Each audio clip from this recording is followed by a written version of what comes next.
The Obama administration announcing new carbon emission standards. President Obama is going around Congress to force a steep 30% cut in carbon emissions. Could force hundreds of coal-fired plants to shut down. So if somebody wants to build a coal-fired plant, they can. It's just that it will bankrupt them because they're going to be charged a huge sum for all that greenhouse gas that's being emitted. The Environmental Protection Agency plans to cut carbon emissions by 30% from 2005 levels by the year 2030. Linking the move to health problems like asthma, he taped his weekly address at the Children's National Medical Center. Often these illnesses are aggravated by air pollution. Pollution from the same sources that release carbon and contribute to climate change. This will cost $50 billion a year, 250,000 The jobs. administration has set out to kill coal and its 800,000 jobs. But some charge the economic impact could be devastating to coal-producing states. If it succeeds in death by regulation, we'll all be paying a lot more money for electricity if we can get The it. U.S. Chamber of Commerce estimates it will cost the economy $50 billion a year. Irreverent, but honest and tastefully tacky somehow. Here comes another hour of insensitivity training with Glenn Woods. It's a Monday. Bold Republic Radio is on. My name is Glenn Woods. Thanks for joining me. So, okay, there's things you do investigate. There's things you don't. We got to keep our priorities straight.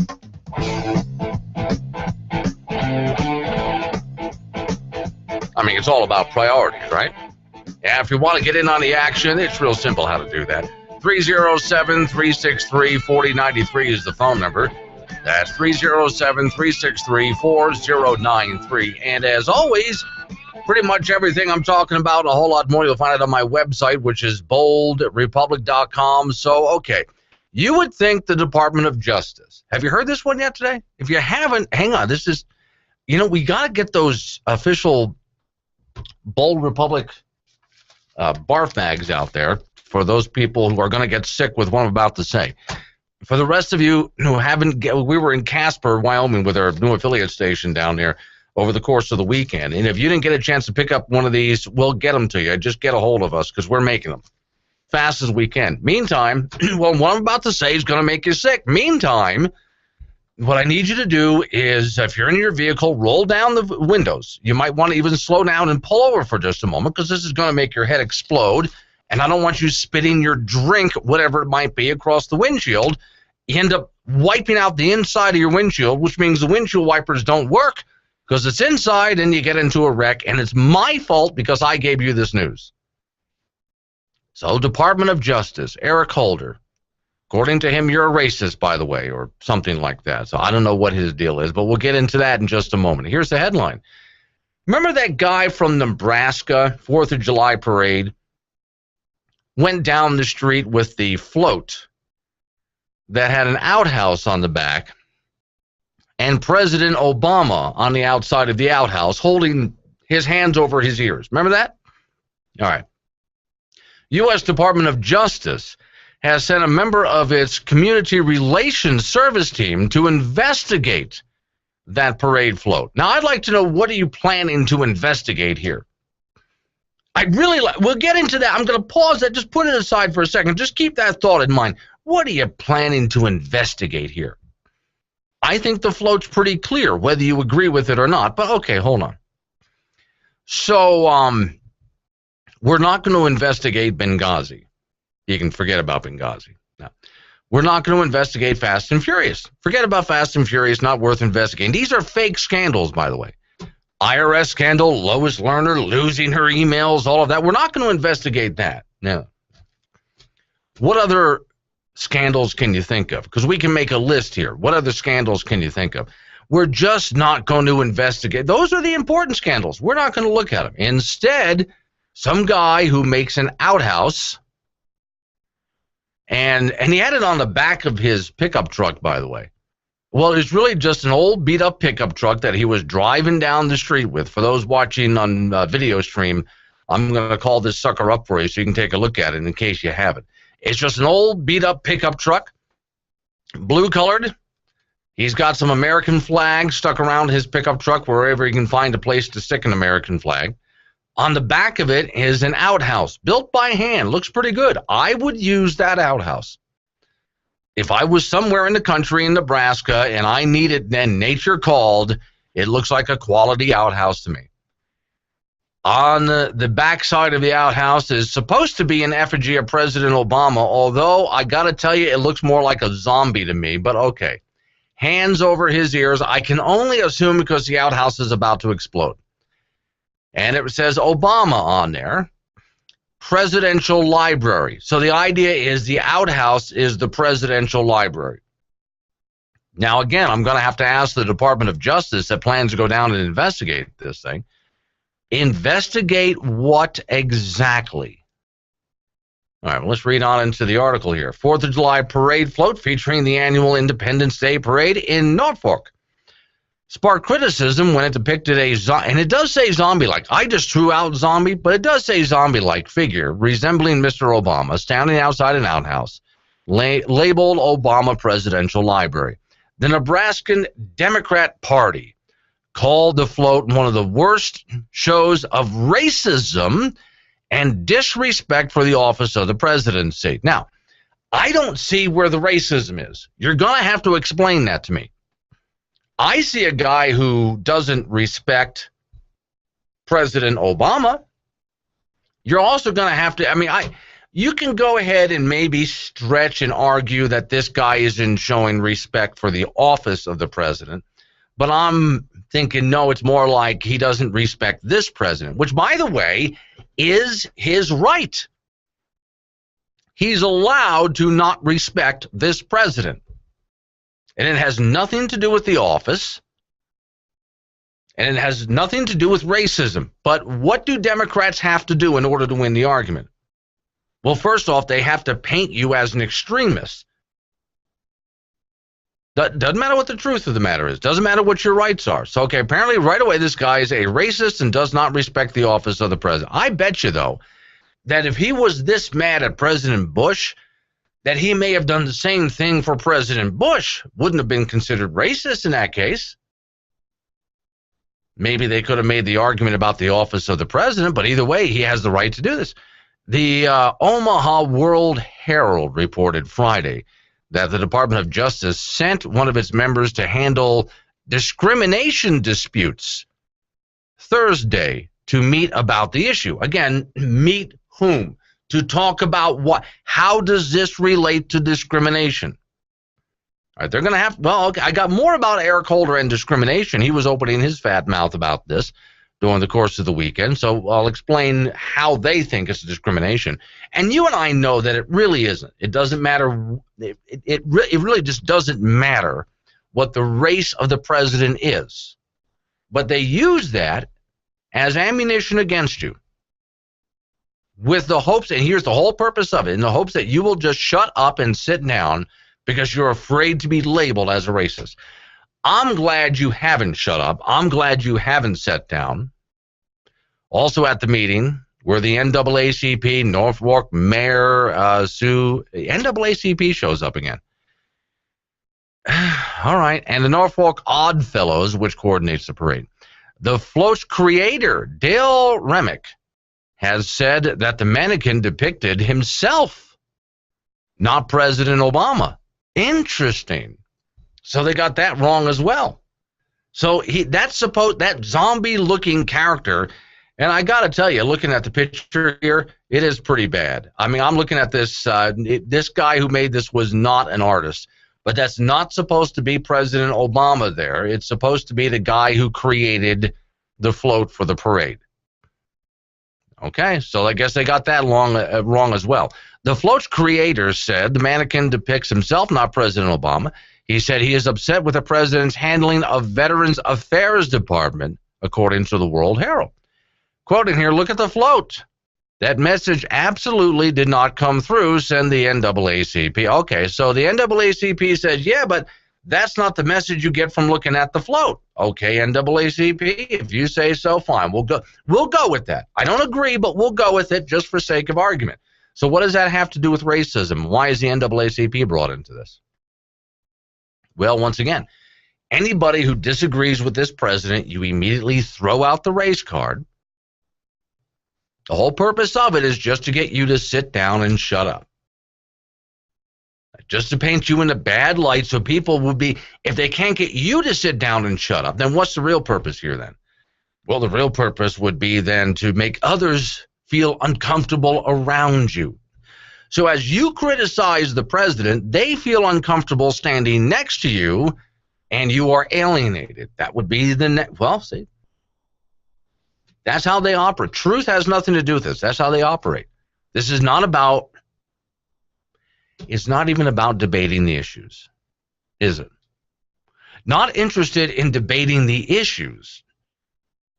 They do all they can to isolate you, alienate you, shut you up, rather than debating the issues. So, if this gentleman made this float because he's upset about what's happening to veterans, and I'm going to take a guess.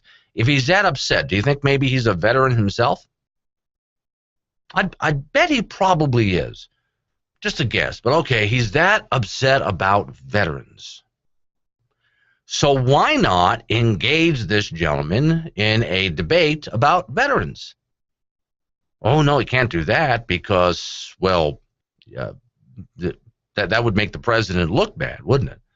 So instead, you just paint him as a racist. Now, let's head back to what I was talking to you a little bit earlier, just mentioning him for a moment about Eric Holder and racism. He was on some talk shows during the course of the weekend. Here's the headline. Eric Holder claims racial animus behind Obama opposition and takes a big swipe at Sarah Palin for the same. Now, again, what is the purpose of taking a swipe at Sarah Palin?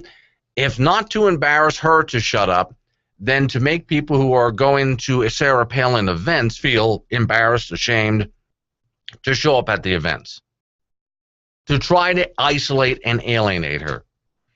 There's a book out there, you've heard of it by now, Rules for Radicals, right out of that playbook. Attorney General Eric Holder said Sunday he and President Obama have been targets of racial animus by some of the administrator's political opponents. Quoting here, there are certain levels of venomous, it seems to me, said Mr. Holder, that directed at me and directed at the president. You know, the people I'm talking about, they want their country back. Okay, so think about that for a minute. If you want your country back, what do we mean by country back? We want to take our country back. Take it back for whom? Take it back for what? Well, we want the freedom and the liberty that we had before. That's what we're saying. We want limited government. We want our freedom back. Government's only job is to protect us so we can live as free people. Now, you and I understand this, and that's what we want back. But in order to paint us as a bunch of flatheads from flyover country, bunch of rubes, bunch of hicks, bunch of racists, well, they have to paint it as, well, they want it back from us black folk. That's how they'll paint it in order to make you look bad. Again, one, to cause you to sit down and shut up because you've been accused of being a racist, so you got to sit down and shut up. You can't, no. Other hand is to isolate you. That's all part of the strategy, isolate you so you no longer will have anyone to talk to. People will be afraid, ashamed to be around you.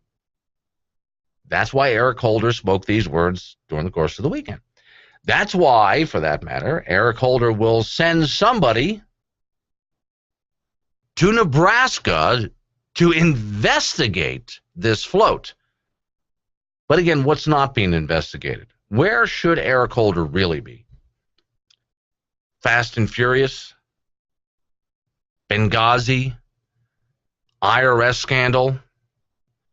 Just to name a few. The list goes on and on and on. Those things he will call fake scandals. But it's worth wasting time and resources to send someone to Nebraska over an outhouse on the back of a pickup truck. Glenn Woods, BoldRepublic.com.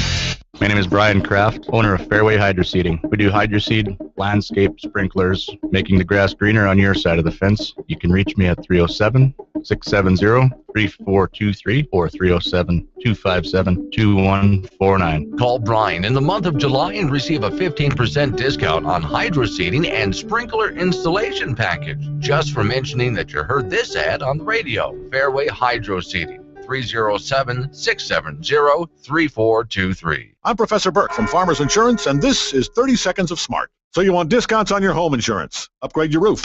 Upgrade your plumbing. Get a burglar alarm. Get a fire alarm. Combine policies with your spouse. Bundle your coverage. Quit smoking. And, of course, talk to farmers, because the more you know about home insurance, the more you can save. We are farmers. Get smarter about your insurance at farmers.com. Stop by and see Lyle Austin, 201 West Lakeway Road in the Lakeway Professional Center, 686-5002. That's 686-5002. So think about it. How many people a day do you pass while driving across town? How many people would you like to reach with a sign for your business? What if you could drive past every one of them with a really big sign? Well, with a vehicle wrap, decals, or magnets, you can reach about 300 people per day. You can reach all of Gillette in just 10 days. This kind of advertising reaches the most people for the least cost. It's not as expensive as you might think. Just call J4F Signs and Stitches to find out. They have quality discounts on 10 or more sets of magnets and decals. Call for a free consultation. They'll work within your budget. J4F Signs and Stitches, 307-217-2027. That's 307-217-2027. Do you pay much attention to politics? So what, do you get your news from Facebook, Twitter, maybe some late-night comedy show? Do you even have any idea who your senator is? Who's the vice president? So how do you decide who you're going to vote for? What, do you flip a coin? Every election season, there are get-out-the-vote campaigns, asking completely unqualified voters to show up at the polls at the last minute and flip a coin. So, this election season, Bold Republic is sponsoring the Stay Out of the Vote campaign. If you've spent the past 2 years completely uninformed and out of the loop, then do your country a favor. Don't show up at the polls. Don't vote. Take the day off, go to the beach, hang out at your local bar, watch a ball game instead, or check out some reality TV. Our nation's in sad shape because people like you have been voting. So this year, do your country a favor. Stay home. Stay out of the vote. America is depending on your apathy. Brought to you by the Campaign to Promote Uninformed Voter Apathy. Hello. Yes. I think Glenn is going to take your call next, but don't call him Glenn. He wants to be called Pasty White Guy. Oh, no. He takes it as a compliment. Trust me. Wait, here we go. Back to the show. Back to Glenn Woods. Bold Republic is back on the air. My name is Glenn Woods. By the way, if you're new to this radio show, you haven't heard it before, it's real simple how you get in touch with us and follow the show. And there's so much going on in just a radio show. The website is Bold, that's with a B, boldrepublic.com. And you can find old radio shows there, videos of the radio show. There's cameras in the studio right now. So when I'm live on the air, it's live, but it also renders and gets put up there so you guys can catch up on the show later. Reading assignment page, special feature videos. I went to Andy Johnson's farm in Wyoming. That's the guy being harassed by the EPA, and had a chat with Andy Johnson, was talking to Cindy Hill and Taylor Haynes, which are both candidates for governor of Wyoming, in Casper on Saturday, and I have those videos on my website as well. So if you'd like to see those interviews, and the Nuge is going to be on this show. Got to throw that one out too.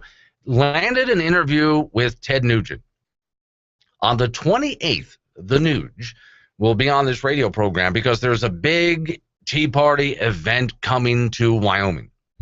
And I'm going to be telling you all about it. That's why he's coming on to this program. So I hope to see you there at the Tea Party event. Keep listening for details because I got a lot of details coming your way. But on the 28th, July 28th, listen to this program, and Ted Nugent will be on. If you don't catch it live, the interview, don't worry, I'll post it separately so you can go ahead and watch it later, and I'll always make sure to post everything I do. Because I know you people actually work for a living. You can't catch everything live. All right, time now to take a look at our national debt clock, ladies and gentlemen. This is something we do every single day at this time, and it gets worse every single day at this time. Okay, it gets worse all the time. Let's go. Your national debt clock currently stands at $17,591,081,100,000. Now, I want to make sure you understand, when I started reading that, I said 17,591,018,000,000, and by the time I said 100,000, we had gone from $0 to $100,000. That's how fast the national debt is ticking away. Don't worry, that's not your money. I just want people to understand that. That's not your money. That's your great-grandkids' money and their grandkids' money. Yeah, they're going to be living in squalor because of the debt that we're paying off today. Isn't it interesting how future generations... Well, my parents, I was a late baby boomer. My parents were World War II generation. And they'd gone through the Great Depression and left the Great Depression right into World War II, right out of high school, into World War II. And everything they did was for future generations. Everything. They fought a war for future generations. They came home and built a country, technology and roads and power lines, and all for the kids, all to give something to the kids, to the grandkids. It was all about that. This generation, we ought to be ashamed of ourselves.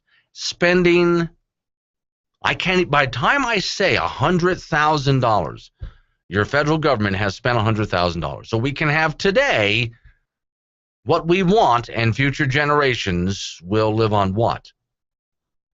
Yeah. All right. Let me get back to the racism thing real quick, because I can't, as I was talking about Eric Holder and the Department of Justice and racism, I came across this, and it's a brilliant idea. It's from the Daily Caller. If you've never seen them online, great news organization. Daily Caller presents the alphabet of racism. And they started with the letter A today. And I looked at this and thought, oh, this is a brilliant idea. Let's just go through everything that we are accused of, or our nation is accused of, going through the alphabet of racism, A to Z. You'll be amazed what is and isn't called racism. Academic freedom is racist, according to Sandra Korn, senior Harvard University. By the way, you have to say it that way. And when you say Harvard, you can't say Harvard. You got to tighten up the bottom jaw to the point that, the muscles on your neck stick out almost like a frog, And don't let your bottom jaw move. And you got to say Harvard University. So it's racist, according to Sandra Korn at Harvard University. A columnist for the Harvard Crimson. In the February column, Korn unambiguously insisted that the Ivy League school should stop guaranteeing professors and students the right to hold controversial views. No. You can't have, this is political correctness run amok. You are not allowed to hold a controversial view. Controversial according to whom? And should instead only pursue research that strives for justice by oppressing racism and sexism and so on and so on. What exactly, according to whose standards? According to whose standards? Well, we're going to take a look at those standards next. Now, all they've done at the Daily Caller so far is go through the letter A. So we're going to take a look at what the Daily Caller did. I have this on my reading assignment page at boldrepublic.com. You ought to take a look at it and pass it along. We'll get into the letter A in just a minute. Hang in there.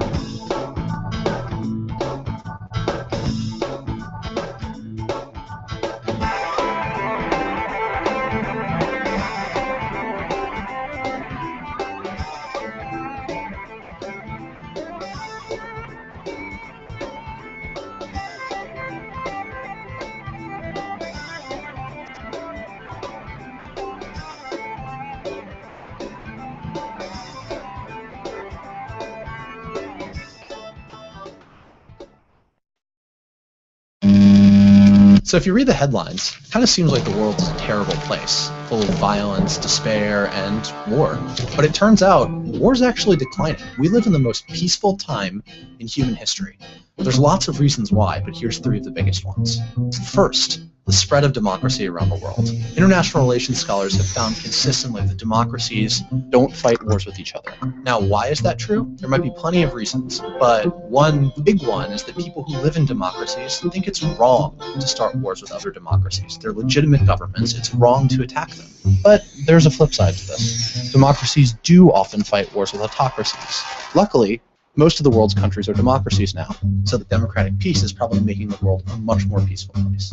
Second big reason why war is declining is nuclear deterrence. Nuclear weapons, obviously big and scary. However, nuclear deterrence may have prevented a devastating war between the United States and the Soviet Union. Everyone recognized that they would lose. Statistical evidence suggests that that is true. That is, that most countries are too scared of the consequences of nuclear war to fight one. There is a dark side, and not just the risk of global annihilation from an accident. The country gets nuclear weapons, they feel rather safer in being aggressive in little ways, small conflicts or bullying around their non-nuclear neighbors. This weird paradox that nuclear weapons make the world more violent and more peaceful at the same time is called the stability-instability paradox. The third reason that wars declined has been the spread of the idea of national sovereignty. This idea is hundreds of years old, the idea that you shouldn't interfere inside the borders of another state. But people didn't take the idea too seriously, because stealing new land used to be a major cause of war. Think American and European colonialism or World War II. But after World War II, nations pledged to stop. Since 1976, there hasn't been a single successful war of conquest, except for maybe Russia and Crimea, really recently. Again, though, sovereignty is a flip side. Sometimes governments go to war against their own people, and poor, weak governments often collapse into civil war. Sovereignty makes it hard for the international community to intervene to stop either of those kinds of wars. But on the whole, when you see those terrible headlines, remember, the world's way better off than it ever has been. There's less war and less violence than almost any other time in human history. That's something worth celebrating.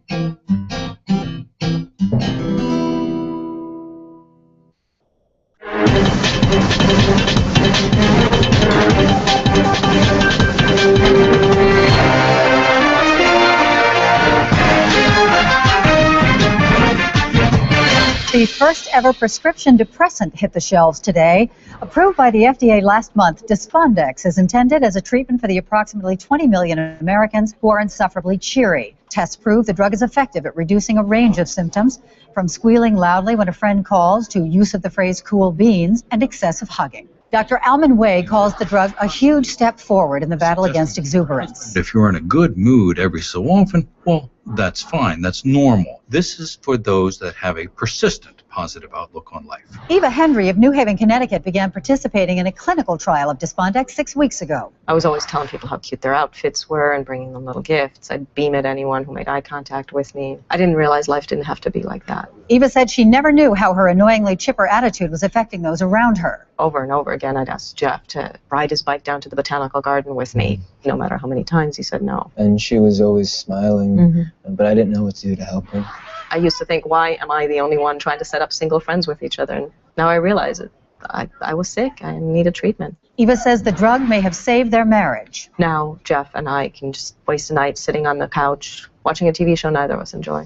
Like a regular couple. Not everyone is convinced that Despondex is the cure-all for perkiness, however. In this week's Time magazine, Michael Polosik of UCLA argues that many patients get similar results from natural remedies, something as simple as a diet of corn syrup and white bread and a total lack of exercise. But Dr. Way disagrees. We have to erase the stigma attached with getting chirpy people help, real medical help. I mean, do you know what it's like to be around these people? It's pretty annoying. Doctors estimate the new drug could reduce the number of costume or theme parties in the U.S. by up to 40%.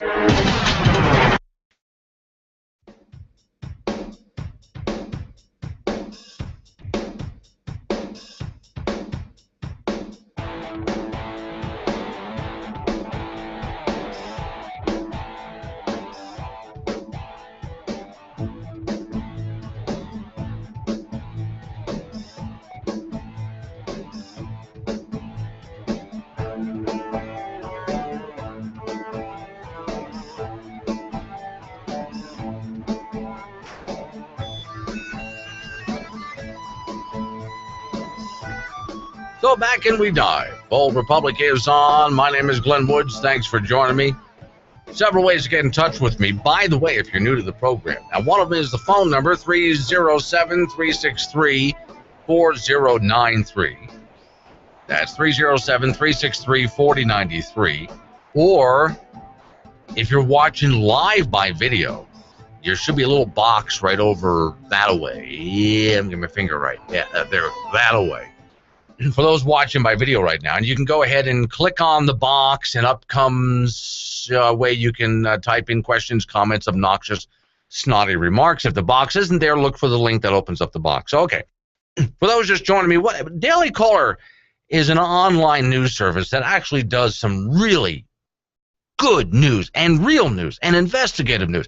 Unlike the irrelevant press, who has forgotten a long time ago what journalism really is. Journalism pretty well dead. Someone wrote an interesting series here, beginning with the letter A. Starting with the letter A, we're going to go through racism, A to Z, as defined by the left. And remember, everything is racist now. Everything is. So you should be, I don't care who you are, walking around feeling guilty all the time. Shame on you for whatever. Academic freedom is racist, according to Sandra Korn, senior Harvard University columnist for the, Harvard Crimson. Got to say it that way. So instead, I love this, the Ivy League school should stop granting professors and students the right to hold controversial views. Controversial according to whom? Her? Controversial to her may not be controversial to me, may be common sense to me, nothing controversial about it. And should instead pursue research that strives for justice. Justice according to whom? By what standard? She doesn't define it. By opposing racism, sexism, and heterosexism. Heterosexism? Not heterosexual, but heterosexism. Okay. In May, the obscure left-wing website Salon published a rant revealing that the once funny comedian Adam Sandler, their words, not mine, for the Adam Sandler fans, don't write the radio program on that, for all of his bad movies, well, I don't know, I thought his golf movie was pretty good there, but tweeting, at long last, audiences are waking up to just how lazy and racist Adam Sandler films have always been. You know what's fun about Adam Sandler? I'm not a huge fan, but I do think he's funny, is because he's got the guts to say and do things that make us feel uncomfortable at times, and that's why we laugh. And we should be allowed that freedom. But no. Anything that might have no off-color jokes, anything that might in the slightest way be even construed as racist. Remember in, what was that? Again, I'm forgetting the name of the movie, but the movie where he, again, is a hockey player who starts to play golf. I saw the movie once, I think. One of the funniest things that I thought I saw in the movie was he puts a dime down to mark where his golf ball is. And his caddy, who's just basically a bum, an alcoholic, walks over and picks it up and puts it in his pocket when he thinks no one is looking. Now, to me, that's just hysterical, but to some on the left, I can't do that. You're making fun of homeless people. All right. U.S. Representative Tim Huckelstamp, I think it is, Republican, Kansas, and wife are white. They have 4 adopted children, and they're truly African-American. They're from Africa, Hispanic, and Native American descent. In January, after MSNBC tweeted and then deleted a bizarre tweet about their biracial family, they put up a family photo showing everybody smiling. But, of course, they're Republican. And they did the same thing for Mitt Romney on MSNBC. Well, look, if a liberal family were to adopt outside of their race, well, how sweet is that? But when a conservative family adopts outside their race, well, obviously they're just doing it to cover up their racism, right? All right. We continue on with racism from A to Z. So, of course, air has to be. Air is racist? Yes, air can be. The air you breathe can be racist. Now, I can only assume by that as I read that the air. Well, here I am living in Gillette, Wyoming. We have a lot of coal mines out here and a lot of coal-fired power plants. Therefore, the air must be racist. How so? We'll do that next. Howdy, folks. This is Swede from Swede Specialties here in Gillette, and I'm here today with Mr. Wimpy. Mr. Wimpy, have you ever tried a home-brewed beer? Oh, no, I only like Wimpy beer. Would you like to try a home-brewed beer, Mr. Wimpy? Well, okay, but just a sip. It looks kind of dark. Just close your eyes and try it. Whoa. Well, Mr. Wimpy, what do you think of homebrew? Now that's real beer, Pilgrim. So give Swede a call, 307-686-0588, or go to SwedeSpecialties.com. You could either spend $100 getting your phone fixed, or you could go ahead and spend $400 to replace it. At Selectel Wireless in Gillette, we fix phones. Most generally, what breaks is the digitizer or the LCD. This is from being dropped, being smashed, thrown against the wall. No, seriously, 9 times out of 10, people throw their phones. Well, we can fix that too. Save money, fix it, don't replace it. Come see us at Selectel Wireless, next to Office Depot in Gillette, Wyoming. But if you do need a new phone, we have those too. Hi, this is Sal from the Liberal Clearinghouse, inviting you to come on down and get what you can before it all goes. Remember, the Liberal Clearinghouse is staffed by unemployed college students and Common Core dropouts. So it's pretty much self-serve down here. We have a wide selection of broken wind turbines, solar panels, unsold electric cars. Get them before they catch on fire. For the internet junkies, we have special deals on government-produced internet viruses, surveillance software, and crashed websites. Everything must go.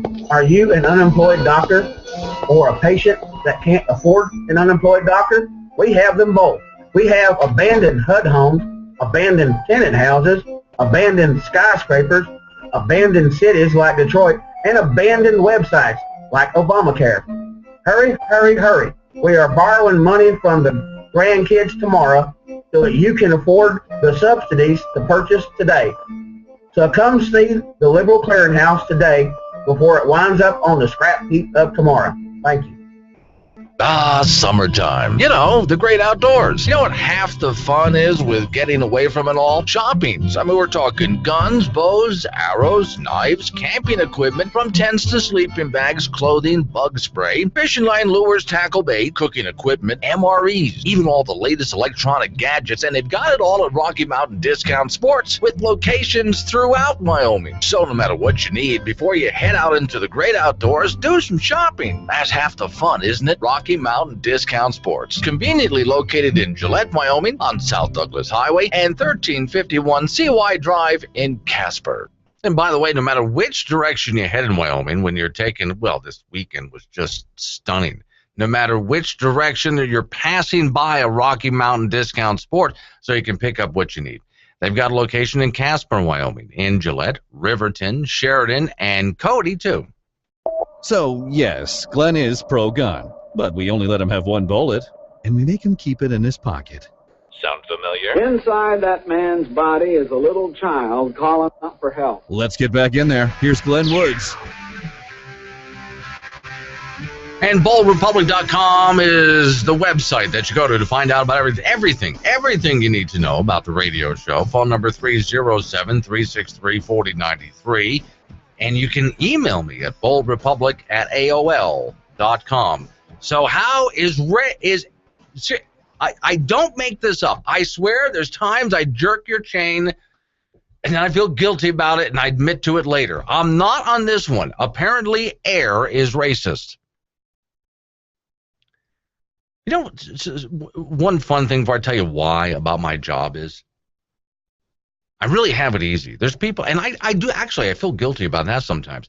There's those of you out there who work for a living. You work up a sweat. You come home with dirt under your nails. You come home with oil under your nails. You got to scrub with detergent to get the oil and the coal and whatever else you're working out. I understand. I've never done that line of work, though. I mean, I've mostly done this for a living. I've had other jobs, but I've mostly done this for a living. What I get to do is easy. All I have to do is just point out what crazy people do and let the chips fall where they may. And when I say crazy, let's define this a little bit more. Don't worry, I'm going to tell you why air is racist, but hang on. These are people from major institutions like Harvard and Yale. And they honestly believe that they are more intelligent than you. You're just a bunch of flatheads from flyover country, you understand? So they're more intelligent than you are. They understand things that you're not nuanced enough to understand. So they're going to lecture you. And if you don't agree with what they have to say, and if you don't live according to their rules, and by the way, the rules are always changing, never stays the same. There is no absolute with these people. They live in a constant state of confusion. Well, all right. Then you're just not sophisticated to understand why air, yes, the air you breathe, can be racist.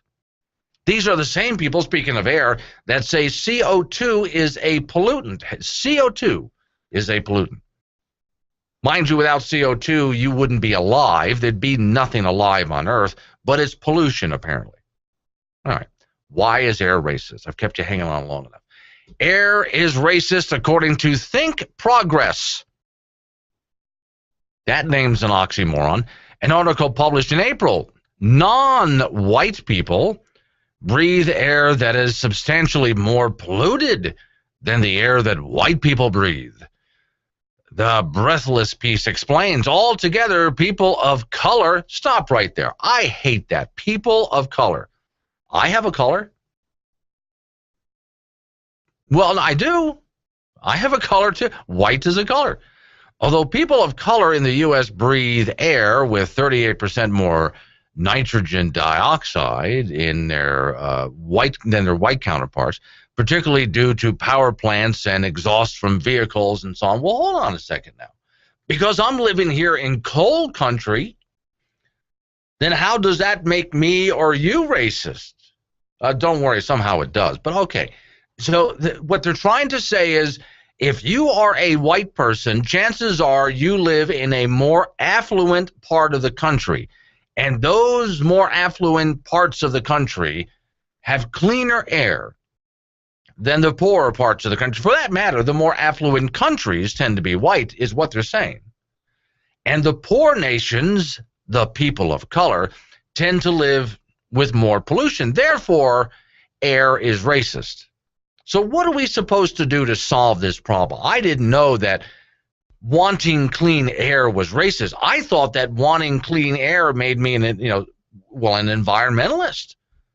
And because I'm a supporter of coal, gas, and oil, I can still be an environmentalist, you know.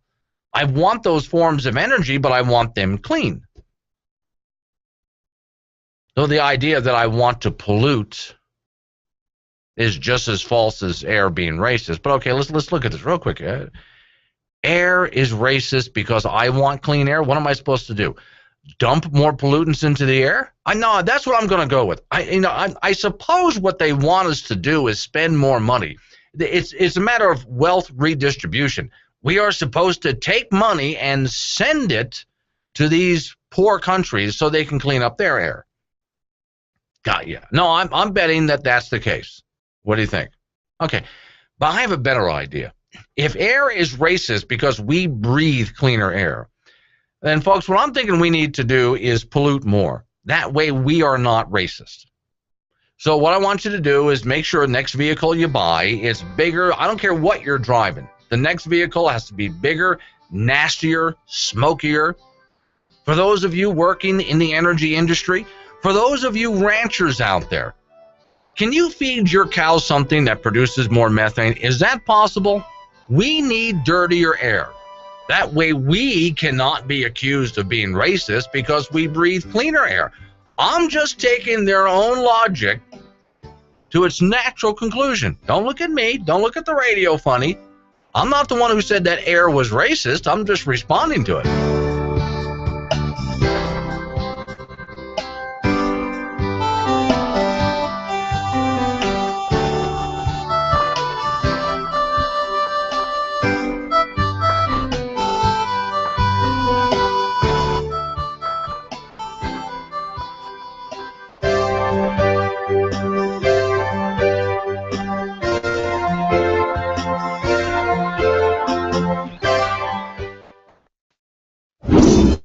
America is at a crossroads on many issues, leading many to ask, Is it time for President Obama to blow the silver horn left behind by the Founding Fathers in case the country ever needed them? Of course, the horn, which has been sitting in the Oval Office since 1817, has never been used by a commander-in-chief, but many Americans think now might be the time to summon our forefathers. You know, if I could blow the horn, I would. Whatever the problem is, you know those guys can fix it. Halfway through Obama's second term, and it seems the country's more divided than ever. I think he should blow that magic horn. Joining me now are Glenn Chatterton and Linda Hudson. Glenn, we all know the enchanted horn was passed down to future presidents with the understanding that it was only to be blown in times of great difficulty. Does this qualify? We don't want to waste their time. Of course we don't, Michael, but it's right there on the back of the Constitution. In times of great and dire need, once in every century, this silver horn the founders shall heed should a president summon we. The bottom line is this. Americans have the right to be magically saved by their founding fathers. Yes, but is this really a time of dire need? If we sound it now and the founding fathers fix everything with their superior intellects, we'd strip our children and grandchildren of that right. Glenn, hypothetically, if Obama were to blow the horn this year, which founding fathers would come back? All of them. Look, when you have a bug problem, you call the exterminator. When you have an America problem, you call the founding fathers. They know what to do. A lot of people are wondering if after being awoken from their centuries of slumber, would the founding fathers be able to fully understand many of today's problems? That's a valid question. Come on. Ben Franklin was a genius. He invented the bifocals. I'm sure he can invent something to save the environment. And Jefferson handled spying during the Revolutionary War. So there's the NSA solved. We have to keep in mind the founding fathers left us with a warning. If you blow the horn with less than pure intentions, it will turn to tin and can never be used. But a president has to take risks. Obama should have the courage to admit that his administration is not all-knowing and blow that magic silver horn to summon someone who is. Yes, but what if we become too reliant on them and they disappear after the next new moon, as was written? Yeah, that's why I support Congress's plan to entrap them using technology and keep their strong and capable hands on the helm forever. Yeah, well, in a perfect world, but I am a realist.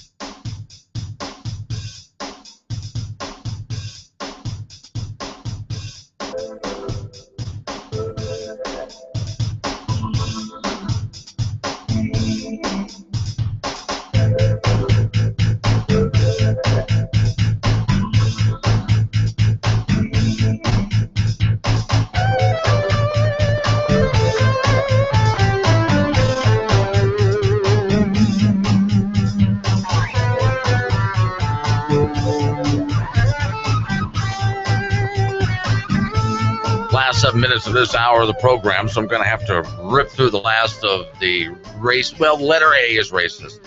I'm not sure when the Daily Caller comes out with the next letter of the alphabet. Maybe it's day by day, but we'll go through it. How is the letter B racist? All the way to the letter Z. But we're starting with the letter A, so let me finish because I got topics I got to pick up next hour. Apparently, all you can eat. A, all you can eat. Taco bar is racist. Well, and a fundraiser by Phi Delta Alpha fraternity, a Greek sorority group, this was in California, was banned because, it's an all-you-can-eat taco bar, therefore, obviously, you have racist connotations when you're doing that, right? And people were showing up dressed the part, too, since it's a Mexican party of some kind. People were dressed up.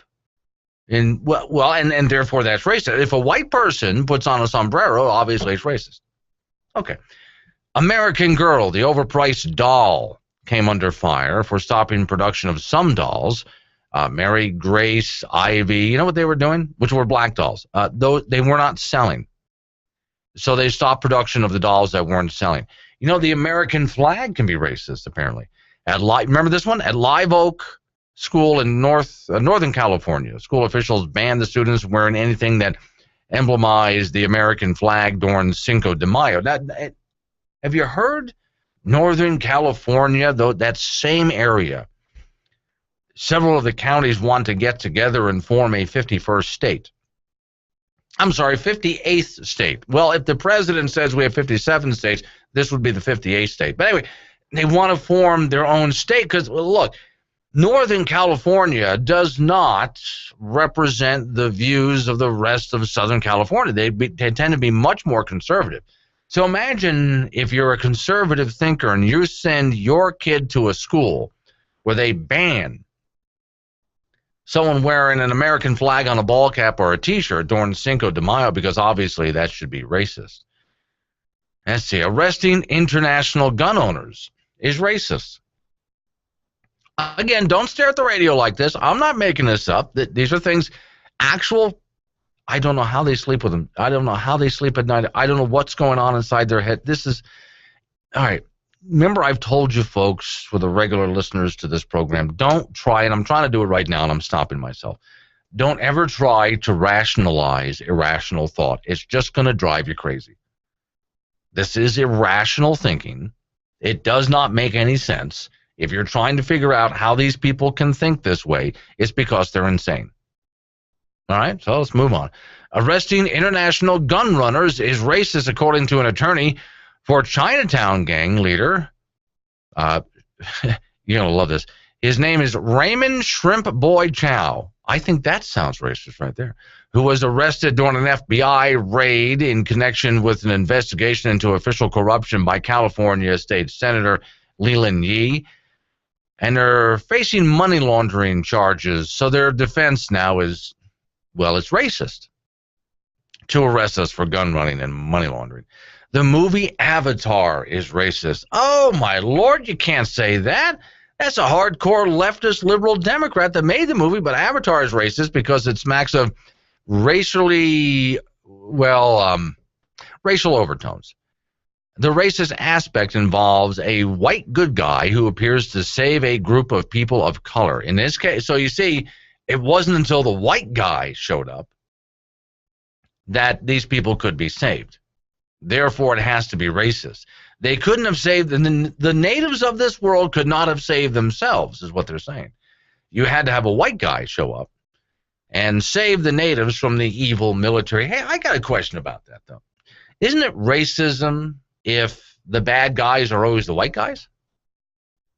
I mean, I thought that would be racism, too. If you make a movie where, well, obviously the white people in the movie have to be racist, therefore that would be racism, right? Okay. Well, how is it that there are people out there like this who can see racism behind every bush, under every table? Every time they open the refrigerator, something racist is in the refrigerator. I wonder, honestly, I mean, just thinking out loud, I'm not in their head, and for the love of God, I don't want to be, but I'm just kind of thinking out loud. Do you think maybe it's because they harbor some racist feelings themselves? They feel guilty about it. Therefore, they have to do battle, whether real or imagined, they have to do battle against racism? Do you think maybe, perhaps that could be it? I don't know that that's the case, but I wonder at times if that is the case. And so that's why I'm thinking out loud about it. Perhaps somebody who spends his life fighting racism is fighting his own guilt. And so he has to do battle with an enemy made up in his own imagination to, I don't know, what, feel better so he can sleep at night? That's the best that I can come up with, because this is what I've just read to you over the past 40 minutes or so is so over the top. And if you sit here listening to me read off just the letter A to you of racism, and you wonder, how is it that these people can take this seriously? I don't know the answer to that either. It's irrational thought. It's irrational behavior, isn't it? That's why I say don't try to figure it out. If you're rolling your eyes and throwing your hands up in the air, that's the proper reaction.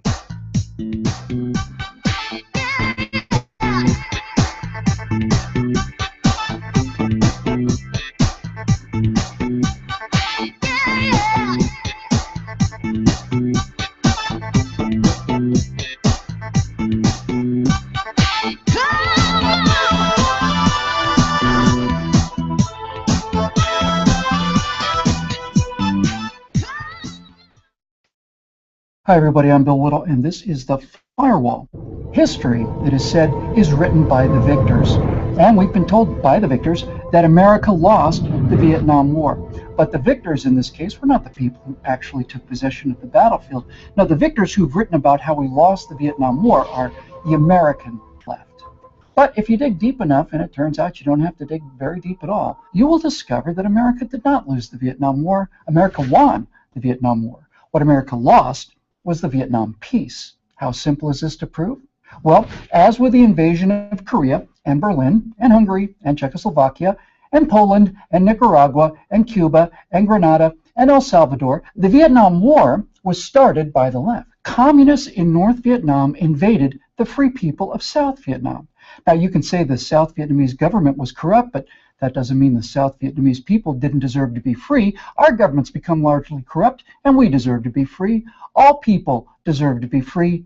This is the idea that the left must destroy. The North Vietnamese communists invaded the South, and back and forth, up and down, for about 11 years, until Richard Nixon decided to not only end, but actually win the Vietnam War, so he started bombing Hanoi. And he didn't stop bombing Hanoi until the North Vietnamese came to the negotiating table. And there, during the signing of the Paris Peace Accords, the Americans, the South Vietnamese, the Communist North Vietnamese, and their insurgent arm, the Viet Cong, signed a peace treaty, the key tenet of which was a guarantee by the United States not to send any more of our men to die, but to replace, on a bullet-by-bullet, helicopter-by-helicopter basis, any military hardware expended by the South to repel future incursions. That peace treaty left Vietnam exactly as it had been before the communist invasion. The communist invasion of South Vietnam had completely failed. Our victory lasted for 2 years. Then, in 1974, Richard Nixon was forced from office due to the Watergate scandal. That scandal gave the anti-war Democrats, who'd taken the side of North Vietnam and lost, a landslide victory in the 1974 elections. And in 1975, the 94th Congress voted to defund that Paris Peace Accord agreement. They voted to undo the American victory 2 years after the war was won. On April 10th, 1975, President Gerald Ford begged Congress, he literally begged them to keep our word to our allies. The anti-war Democrats had worked hard. They'd worked for almost a decade for their American defeat, and a week later, the genocide began. North Vietnamese Colonel Bui Tin, who demanded and then received the surrender of Saigon, said after the war that when Nixon stepped down after Watergate, we knew we would win. The communist North Vietnamese and the American left lost the Vietnam War. 2 years later, they won the peace. Then the slaughter began. That same thing is happening right now as we speak in Iraq. After winning the war, we are losing the peace in precisely the same way we lost the peace in Vietnam. Whipped and defeated, the enemy lays low for a while, for years sometimes, then small nibbles around the edges, then larger bites, and when America stands paralyzed, not just in Iraq, but in Libya and Syria and Iran and Korea and the Crimea, well, then they move, and they move fast, because they know the left is holding the cards, and the left is the cavalry that they don't have. And now the slaughter begins again. You don't have to like the fact that we went into Iraq. You don't have to like the fact that we went into Vietnam either, but like it or not, both those wars were won through the courage and sacrifice of the men and women of America's armed forces. And once again, defeat is being snatched from the jaws of victory by the same people as before. Those people are called Democrats. It wasn't always this way. These Democrats fought for freedom. Foreign policy-wise, at least, they'd be rock-ribbed conservatives today. But as Iraq falls before our eyes, as the murders accelerate, and as we lose the peace we had won due to this president's inability to conclude a simple agreement to keep troops stationed in Iraq, as we did and continue to do to keep the peace in Korea for almost 65 years now, and Europe for almost 70, well, the man responsible for losing the peace in Iraq will be the same man so responsible for losing the peace in Vietnam. The man who has a plaque in a Hanoi museum dedicated to his invaluable help in winning for the left the peace in the face of the war that they'd lost. And finally, let me just say this.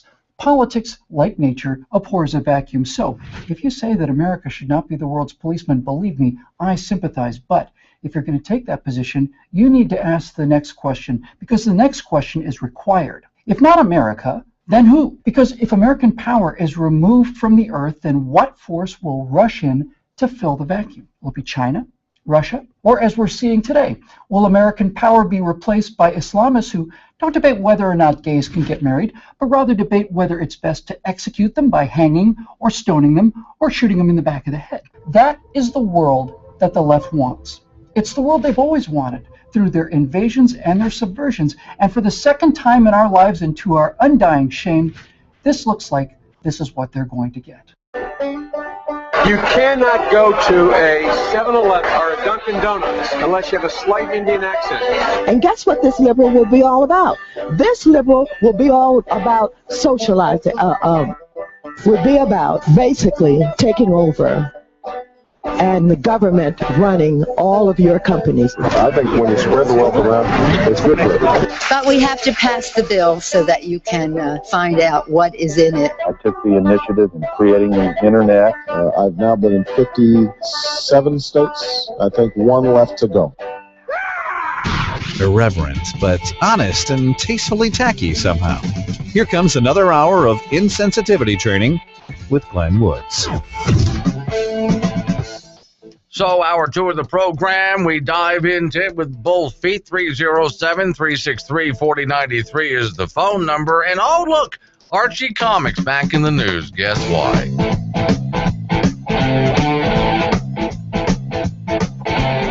My name is Glenn Woods. The radio program is Bold Republic, and you can find out about the show by going to the website, which is boldrepublic.com. So I'll get to the Archie Comics thing in just a second here. I was just sent this just a moment ago on Facebook, which I'll check sometimes, during the course of a commercial break. Someone's inviting me to something here. Call and email. This is a flash mob. And if you've never seen a flash mob, really it's just a bunch of people get together by social media, and they agree to show up at a certain place at a certain time all at once. Usually it's funny. The best one I ever saw, bunch of people showed up at a Toys R Us, and they had that big giraffe in the center of the store, you know, as a display, huge giraffe. And about 200 people showed up, gathered around, fell to their knees, and worshipped it, and then got up and left the store casually. See, that's a flash mob, and that's funny. So, okay, this one, though, is serious and for political reasons. Call and email South Dakota governor who is up for re-election. Tell him no to housing illegals. Then they want to do a flash mob thing somewhere. I'm not sure about the details of that. But at least you can call and email. The feds can only do it with governor's permission, and we know that, reads the Facebook page. And he needs to censor Senator Johnson before he can cast another treasonous vote, such as taking arms, giving control of our disabled family veterans' rights to the UN, and on and on and on it goes. What gets me, though, is I was just talking with some people. Again, I was in Casper, Wyoming during the course of the weekend. I was just talking with some people about the possibility of housing illegals in the state of Wyoming, and here are some people that are worried about illegals being housed in South Dakota as well. Okay, and there's several other states around the nation where quite literally hundreds of children are being housed, and we haven't been able to get a good look at what's going on in those facilities unless photographs have been smuggled out. Unless someone takes their camera in, snaps a picture with their camera, and then emails it out or smuggles their camera out, whatever the case. You're not allowed to go in with those devices anymore. We're not allowed to know what's going on in there, which makes you wonder why, huh? Why wouldn't they want us to know what's going on in there? Is it that bad? Really? Is it that bad? All right. Let me get back to the Archie comic, because I've got more to explore on that topic, but hang on. We'll put that aside for a minute. I teased you with Archie Comics. Now, just as a side note, I talk way too much, I know, about where I grew up, because I grew up in Paradise, okay, little island off the coast of the Everglades. One of my neighbors was this delightful older guy who drew for Archie Comics. That's what he did for a living. He had a nice little studio in his house, and he drew for Archie Comics. Now, Archie Comics is an industry. It's not just the comic strip that you see in your newspaper. It's comic books of all sorts. And then they come in book form, as in a big paperback, almost novel, like graphic novel type, or they come in the little paper comic books that you're used to seeing. He was one of the artists for one of the Archie comic series. Now, he's got to be long, not just retired, but dead by now. When I knew him, I was a little kid. I mean, really a thrill watching this guy work, though. I had a chance to talk to him a few times and see what he did. Archie Comics still continues, very popular today. Archie now is in a, not all of the comics, just in one of the comic books that come out.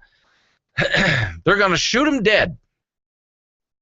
Archie will die. Don't worry, they will always bring him back. They always do in comics. They'll find a way. Maybe this is just a limited edition thing, but here's the plot.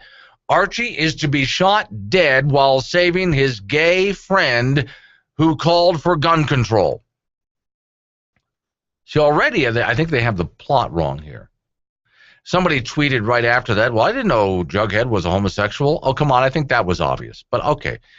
Archie was shot while saving his homosexual friend in the comic book. All right. I think they have the plot of this thing completely wrong. Here's what they should have done. If they really want to get this right, Archie's homosexual friend is in trouble with some nutball out there, and the nutball pulls a gun, and Archie, who has a concealed carry permit, pulls his gun and shoots that guy dead, saving his friend's life. Now, see, that's the comic that I would read. That would be more realistic. All right. By the way, I'm not saying that they don't have the right to put out this comic. If this is their opinion, they can put it out. I have the right to criticize, and I'm not going to buy it. From the story that's in front of me here, we should have known there's, well, the John Waters campy, then there's wearing the crown to school every single day. I mean, Archie comics are, of course, all campy, aren't they? That was the fun of them. Well, okay. Kevin Keeler, who introduced this particular comic book back in 2010 of the Archie series, then got married in 2012 in the Archie first gay wedding. Did you know about that? They had the first homosexual wedding in Archie for Archie Comics. So they were trying to diversify the field of Archie's friends. All right. Having rewritten the boy torn between two girls storyline 8,000 times over the past 75 years, the writers wanted to do something more impactful, to borrow, something more impactful was their words. Okay, this is not impactful as far as I'm concerned, but this is what they think is pushing the limits and causing debate in society. And they're certainly doing all of that, and don't get me wrong. If this is their opinion, then this is their opinion. And if this is what they want to write a comic book about, write a comic book about it. What I'd like to see, here's what I'm thinking is missing from the Archie comics. Just throwing this out there to the people who write the comics. If you're going to write this as a comic, can you write a comic of the alternate point of view?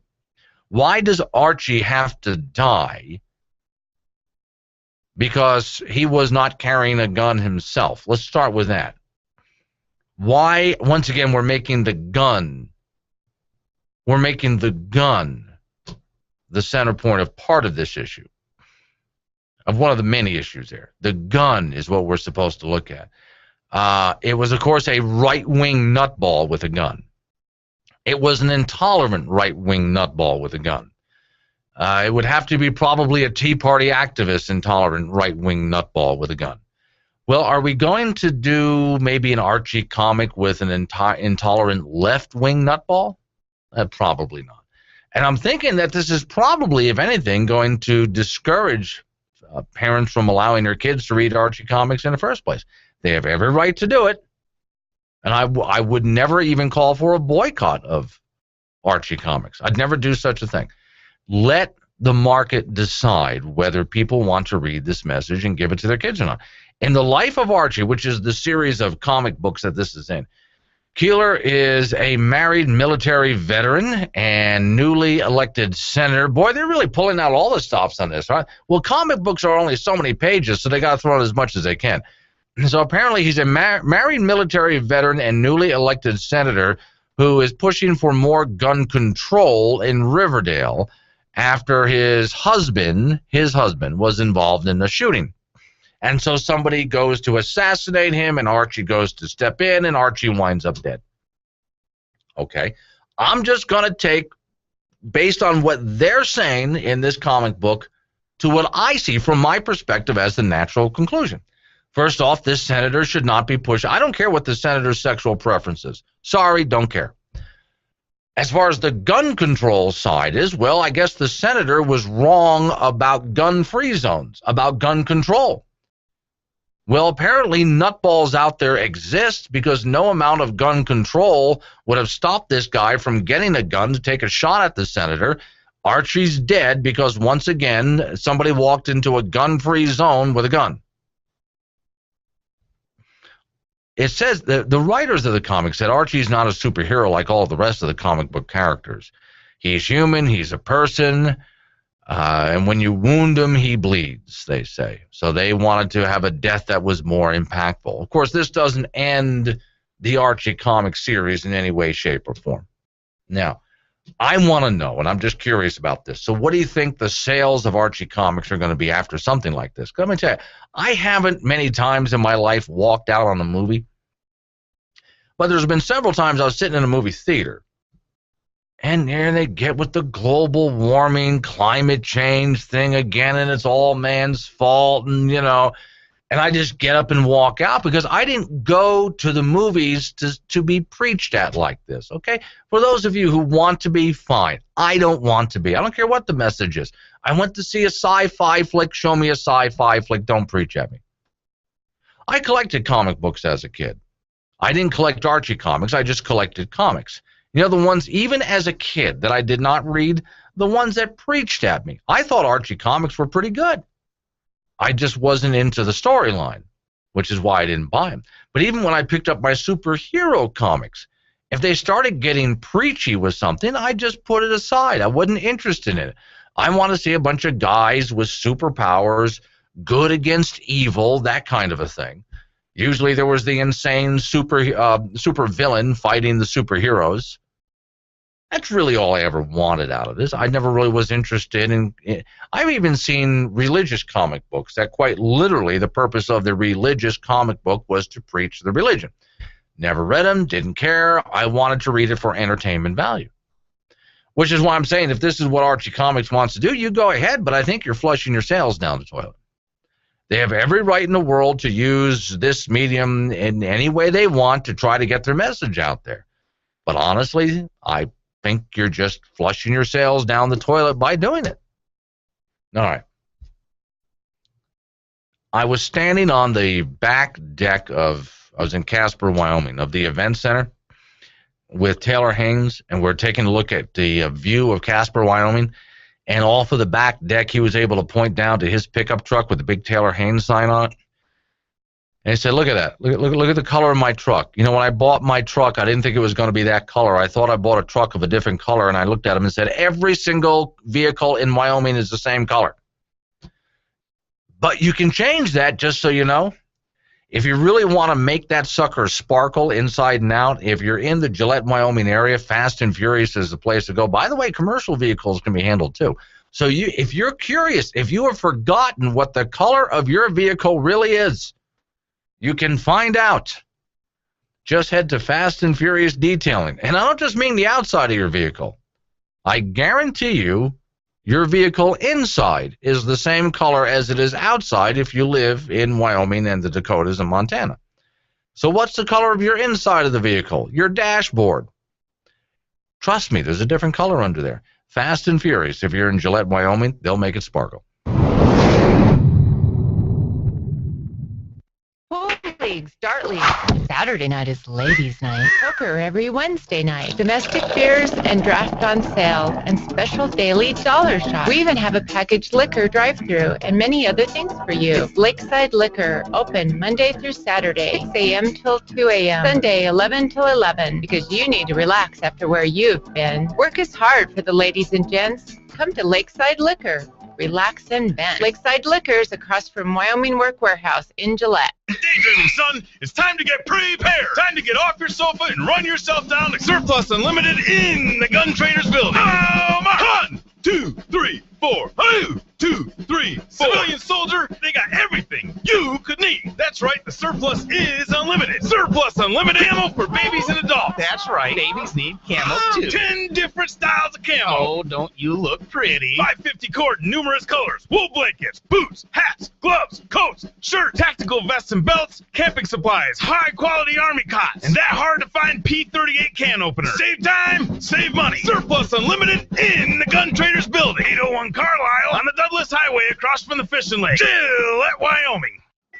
I suppose you're planning a nice retirement, and you assume everything is paid for.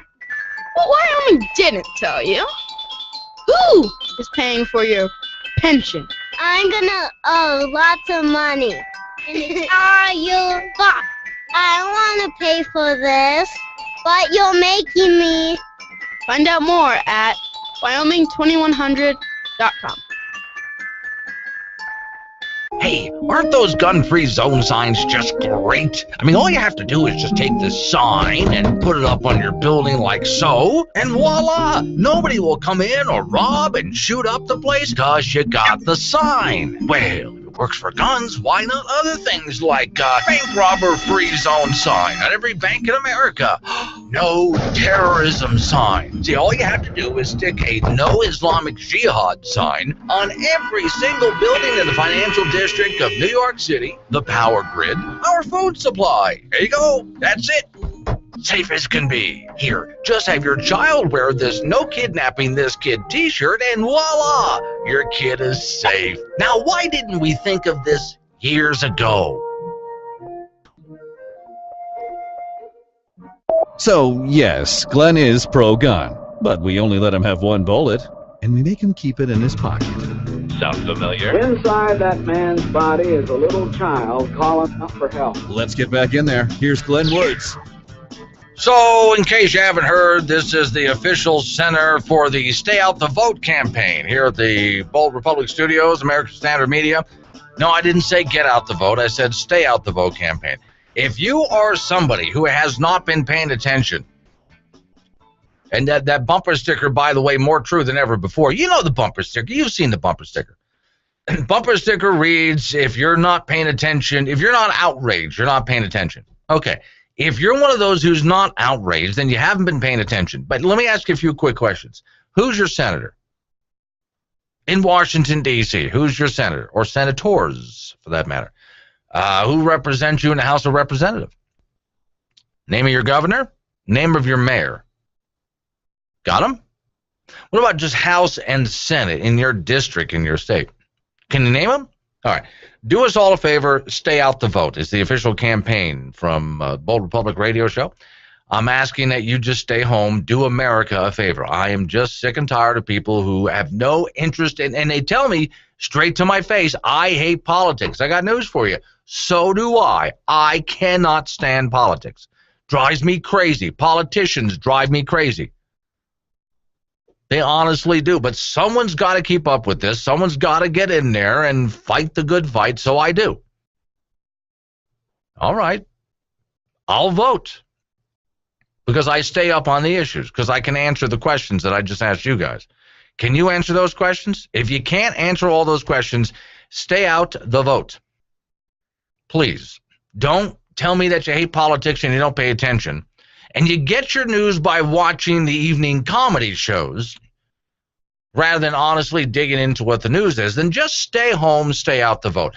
Do America a favor, because we don't need anyone walking into the polling place and voting either straight party line. That's bad enough.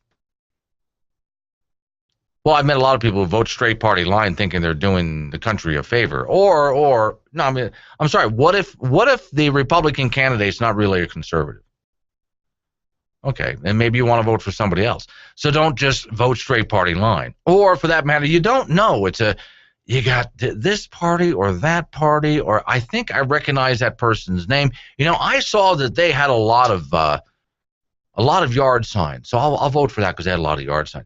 Do us all a favor, stay out the vote. This public service announcement brought to you by your friends at the Bold Republic Radio Show. I mentioned illegal immigrants just a moment ago. Yes, they are illegal immigrants.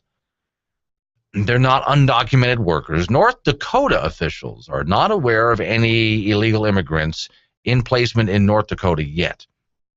Word from watchdog.org. Illegal immigrants may be flooding the nation's southern border, but thus far, none have been placed in North Dakota that they know of.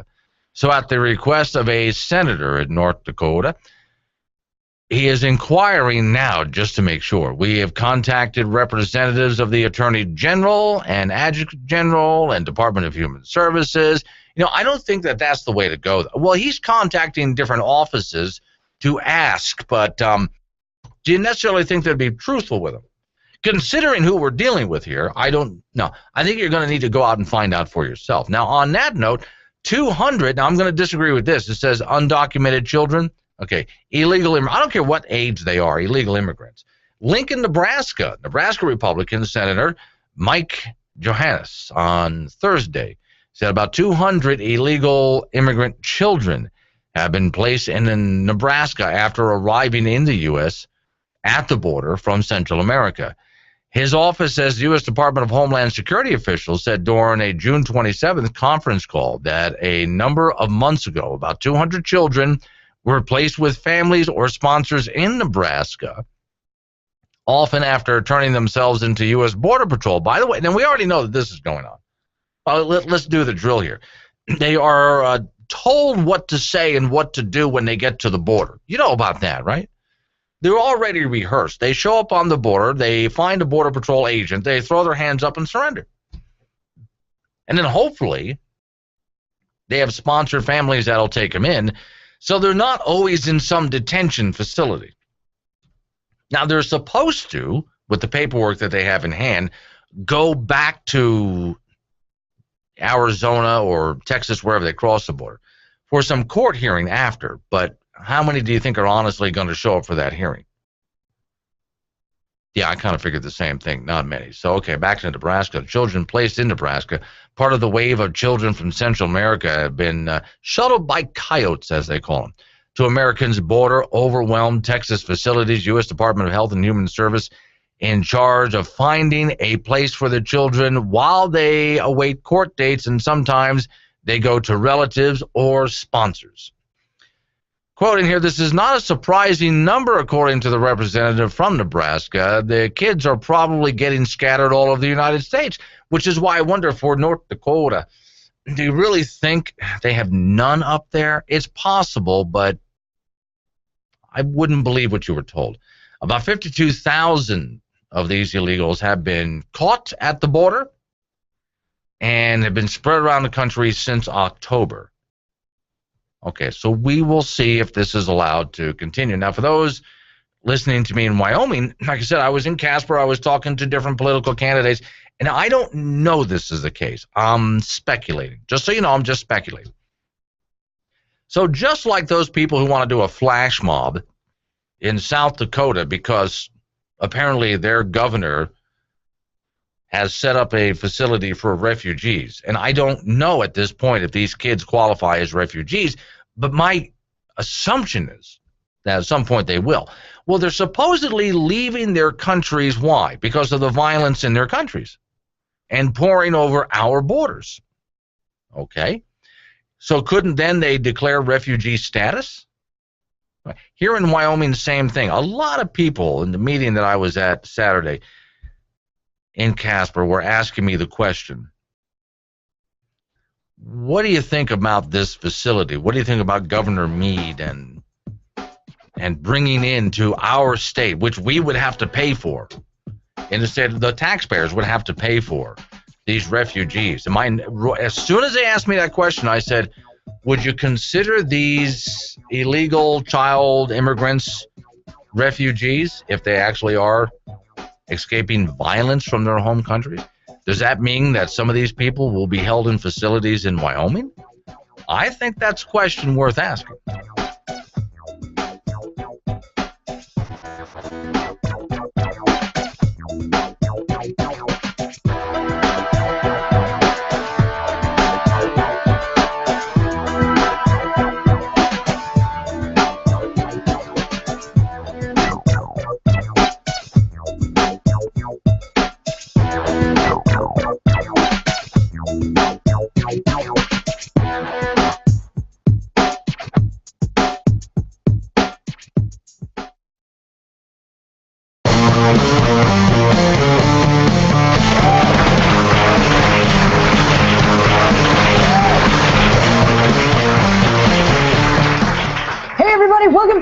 Busted. I'm Jody Miller. Let's get started.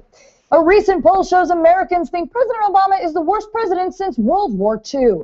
And when he heard the news, Jimmy Carter totally gave himself a high five.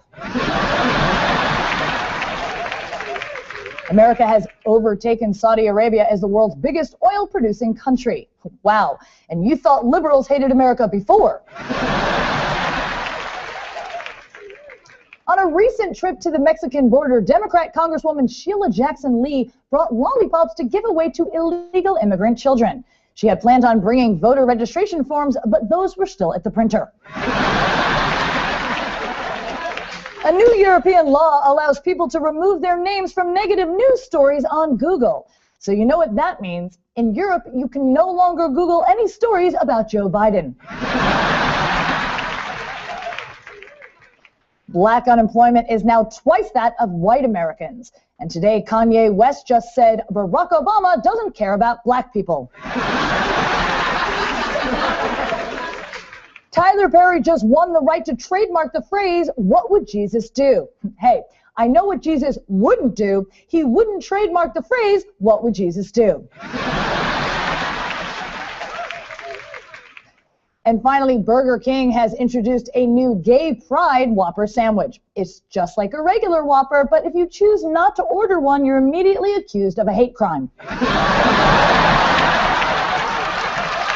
Thanks for watching News Busted, everybody. I'm Jody Miller. Make sure to tell your friends about us, and we'll catch you next time. It's the Obama administration bankruptcy liquidation sale. Everything must go. Solar panels at greatly discounted prices. Get them now before we throw them in the trash. Windmills bigger than you've ever seen. Never before driven. Limited mileage. Chevy Bolts at rock bottom prices. Get them now before they catch on fire too. It's the Obama administration liquidation bankruptcy sale. If it's green, it's gone.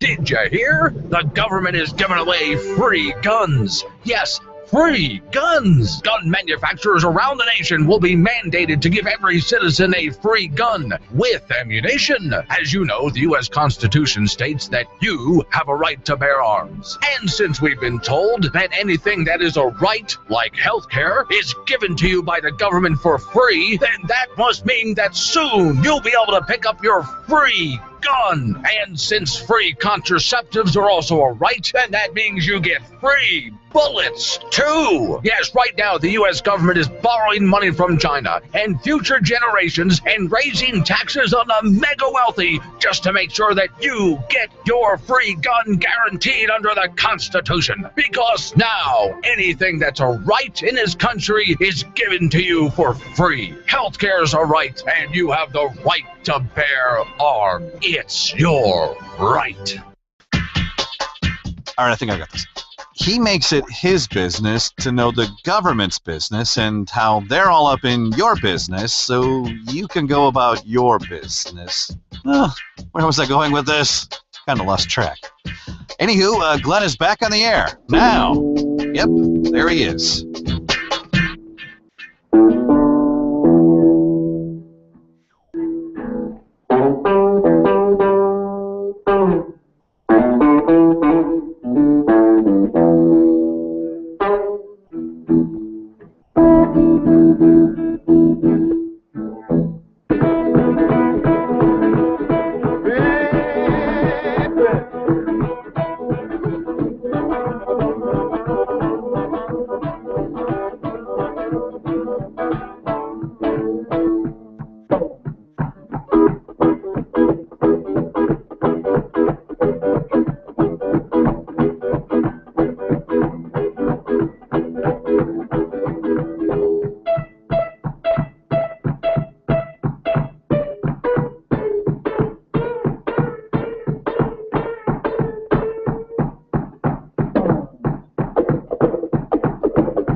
some of you out there, this will be the last half hour of the program. For the rest of you, though, program keeps on going as we get into global warming news. I'll explain. Hang on. If we had some global warming, it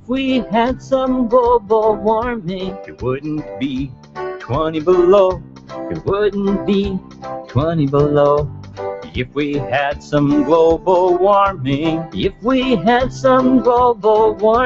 I wouldn't be shoveling snow. I wouldn't be shoveling that blasted snow. Global warming news today includes the 45 most ridiculous things that have ever been said about global warming, in my opinion, and I'm not going to get through all 45 today, just so you know. Also, for some of you, especially since we got new affiliates coming online now, and hello to all of you, the program is called Bold Republic. You go to my website, boldrepublic.com, find out all about the program and catch up on everything that's there, from old programs to special features. It's all there, boldrepublic.com. Some of these stations carry 2 hours of the program, some carry 3. So for some of you, this is the last hour of the program.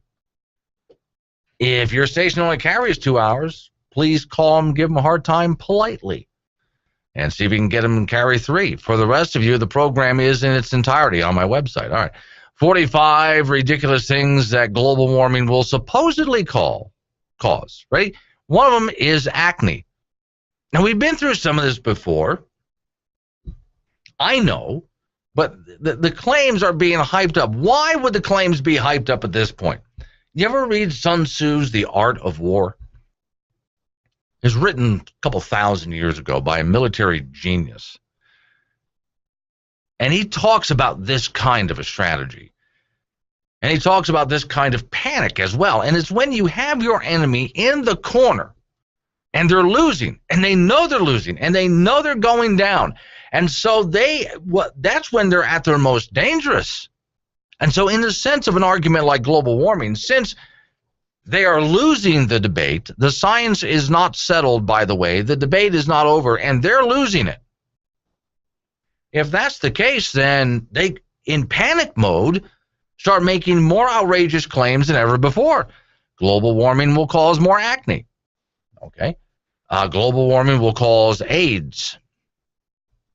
How about poppy and opium genocide? I don't even know what that means, but apparently there's something out there called poppy and opium genocide. All right. Well, maybe because there's less opium out there, it causes wars and genocide. I guess that's the best I can come up with. More elderly people to die. Okay, look, I grew up in Florida. I literally, on the air in Florida, I campaigned to get the state to change its motto from Sunshine State to Come Die With Us, figuring that would bring more people into the state of Florida. They flat out rejected it. Elderly people die. By the way, they're living longer than ever before, but they don't want to talk about that. Let's see, the end of Africa. Well, and don't look at me. This is the claim. Africa will come to an end because of global warming? The place has always been a mess. And depending on where you live in Africa, northern Africa used to be one of the most fertile places on the planet. It's now a sandy desert and has been for a long time. Do you think the Egyptians built the pyramids during a time when Egypt was nothing but sand? That happened later because of climate change, and they were not burning coal. Hostile, I don't even know what this is. Hostile weed takeover? I don't know. A global warming will cause more airplane crashes. Now, again, I go through these lists every so often. This is just the latest. More airplanes will crash because of global warming. If you were afraid to fly before, all right. Let's see. More Al-Qaeda and Taliban. Oh, wait, you can't do that. Well, they say that more terrorist attacks. Al-Qaeda and the Taliban will be more active than ever before because of global warming. Well, apparently, okay, I guess the theory is supposed to be, and I'll tell you quickly, and I'll tell you in one word why the theory is wrong. But the theory is supposed to be that, well, because of climate change, these people who live in the Middle East are going to get more desperate than ever before, and they're going to be so poor that they're going to lash out across the world. Okay. Global warming will cause more attacks by Al-Qaeda and the Taliban. No, not global warming. It's Bush's fault. I said I could shoot down that argument in one word. I can. I just did. Bush. BoldRepublic.com. This is Bruce at Marshall Jewelry here in Gillette. Ruby is the birthstone for July. Anciently, ruby was called the king of gems. It was reported to darken when the wearer was in danger and return to the original shade when the danger was past. Fine ruby is an intense, vivid red color with just a hint of violet called pigeon blood red. At Marshall Jewelry, we have a great selection of rubies that start at under $200. We just got in a beautiful necklace. To see this intense red ruby necklace, come see us in the Silver Auto Center. Marshall Jewelry, where she'll love it, guaranteed. Powder River Letterbuck Trading Post is now open for business. Your one-stop location for local products and services in the Powder River Basin. Just log in to letterbucktradingpost.com. That's letter with an ER. Shop online for what you've been needing. All items are 50% off. You can pay online or pay in person to receive your certificate for the item. To receive redemption coupons for your product or services, please bring credit card, check, money order, or cash to the Campbell County Observer Office at 1001 South Douglas Highway near the Living Rock Church in Gillette. Shop local and save big. Log in and see savings at Letterbuck Trading Post. Letterbucktradingpost.com. You love your home. Now make sure it's protected with a Farmers Union Insurance homeowners policy. Betsy Jones, your Farmers Union insurance agent in Gillette, can show you how a carefully designed homeowners plan can help ensure that your home, which is probably your biggest investment, receives the insurance protection it needs and deserves. Give your Farmers Union insurance agent, Betsy Jones, a call. She will help protect what's yours. 682-6520.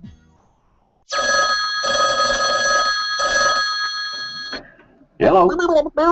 It's the IRS. Sign up for the Affordable Care Act? Well, yeah. Paperwork. No, I understand there's a fine if I don't, but I sent that information in. You didn't get it. Well, I emailed it to you. Did you guys lose your email again? Send it again? No, I'm sorry, I can't do that. Oh, well, my computer crashed and I lost all my emails.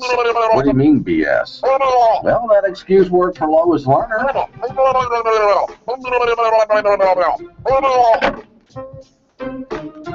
Honey, I think we're going to be audited. Hi, my name is Jacqueline McKinney, owner of Fast and Furious Detailing. Do you need your RV or toy hauler cleaned before summer? We will get it ready for you, so all you have to do is go have some fun. After summer fun, we can clean it up. We will even wash all of your bedding for you. Does your boat have dark film all around the outside of it? No problem. Fast and Furious Detailing is a full detailing company. SUVs, trucks, RVs, toy haulers, boats, ATVs, UTVs, and motorcycles. Everything you need. Our company is focused on providing We will do everything we can to meet your expectations. With a variety of offerings to choose from, we're sure you'll be 5753 South Winland Drive, and our phone number is 307-470. My name is Brian Kraft, owner of Fairway Hydro Seeders, making the grass greener on your side of the fence. 307-670-3423.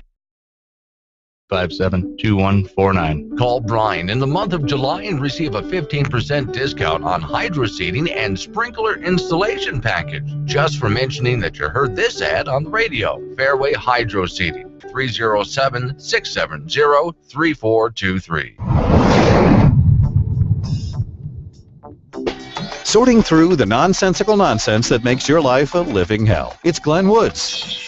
BoldRepublic.com.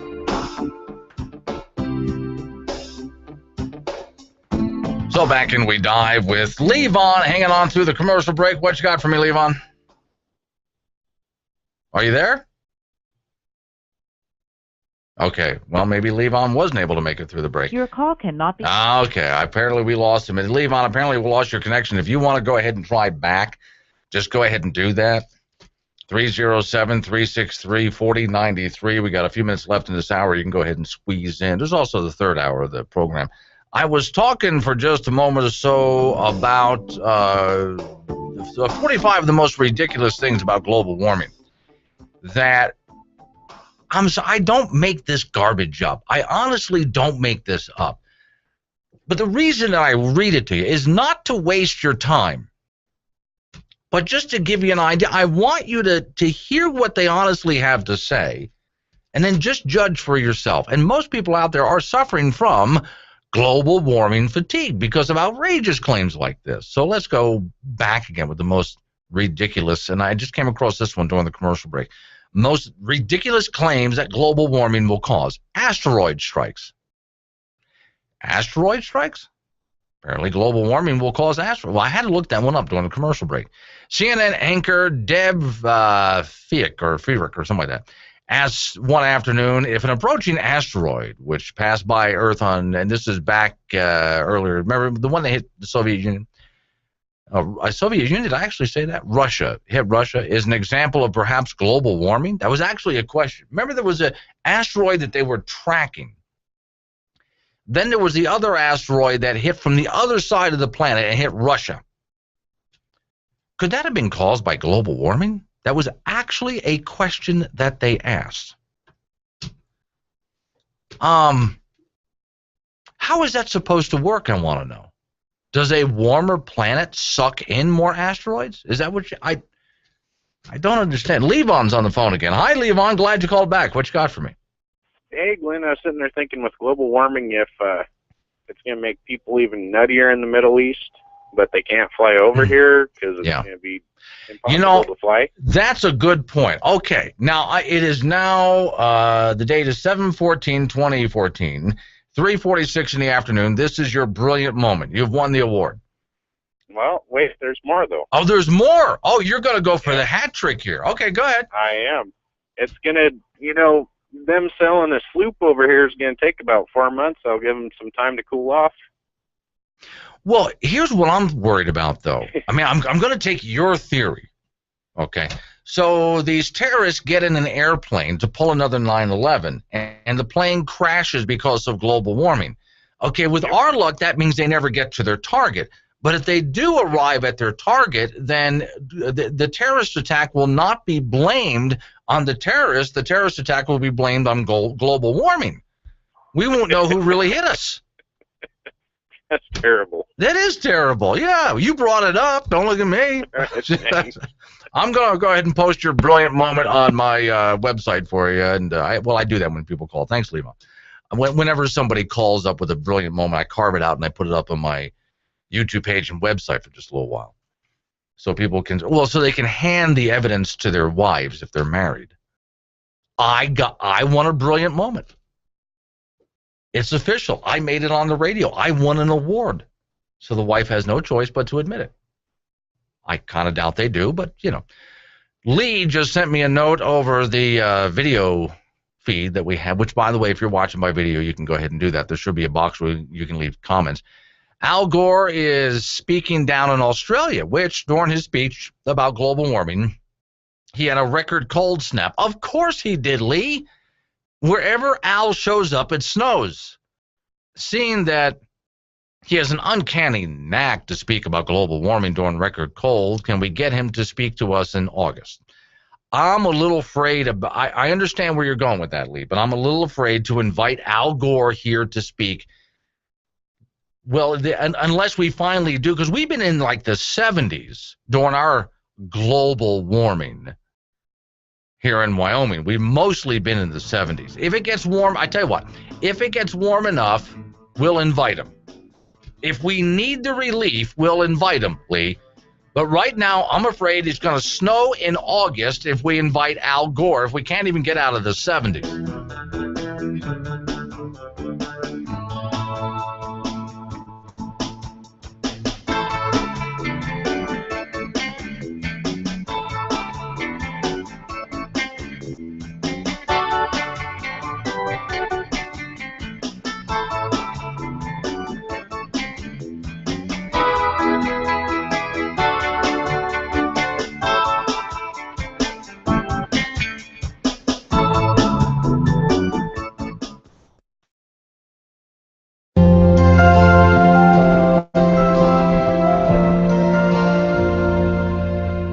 they'll be there in an instant with the stars and stripes unfurled. Gladly go into the most dangerous places in the world. But today it seems our fighting folks are in danger once again. You may have seen the headlines in the news or watching CNN. When we heard the wait times on our list were so long that patients died, we said this is government-run healthcare, so we're gonna do what's right. Tell 'em, man, we're gonna grab a piece of paper, and we'll make a second list. Wait, what? We'll just say that wait times aren't that long and that no deadlines were missed. And when people die, we'll cross them off and pretend they don't exist. Holy crap. 'Cause there ain't no doubt we can't be fine. God bless the government.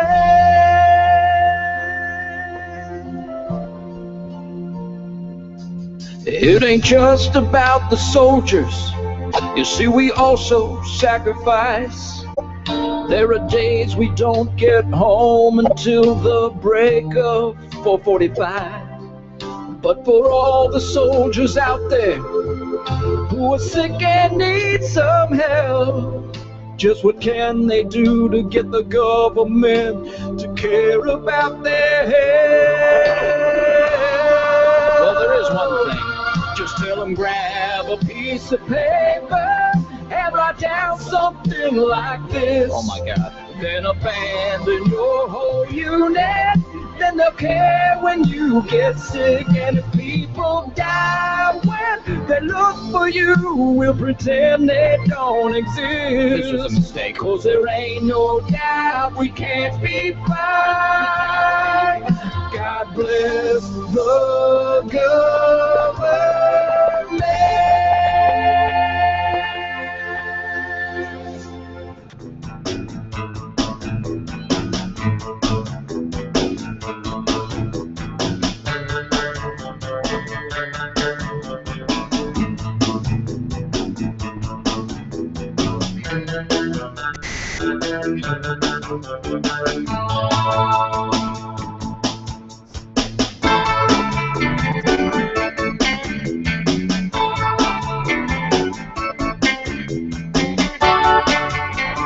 Last 7 minutes of this hour of the program, Bold Republic is on. My name is Glenn Woods. 307-363-4093 is the phone number. That's 307-363-4093. Pretty much everything I talk about and a whole lot more, you'll find it on my website, which is boldrepublic.com.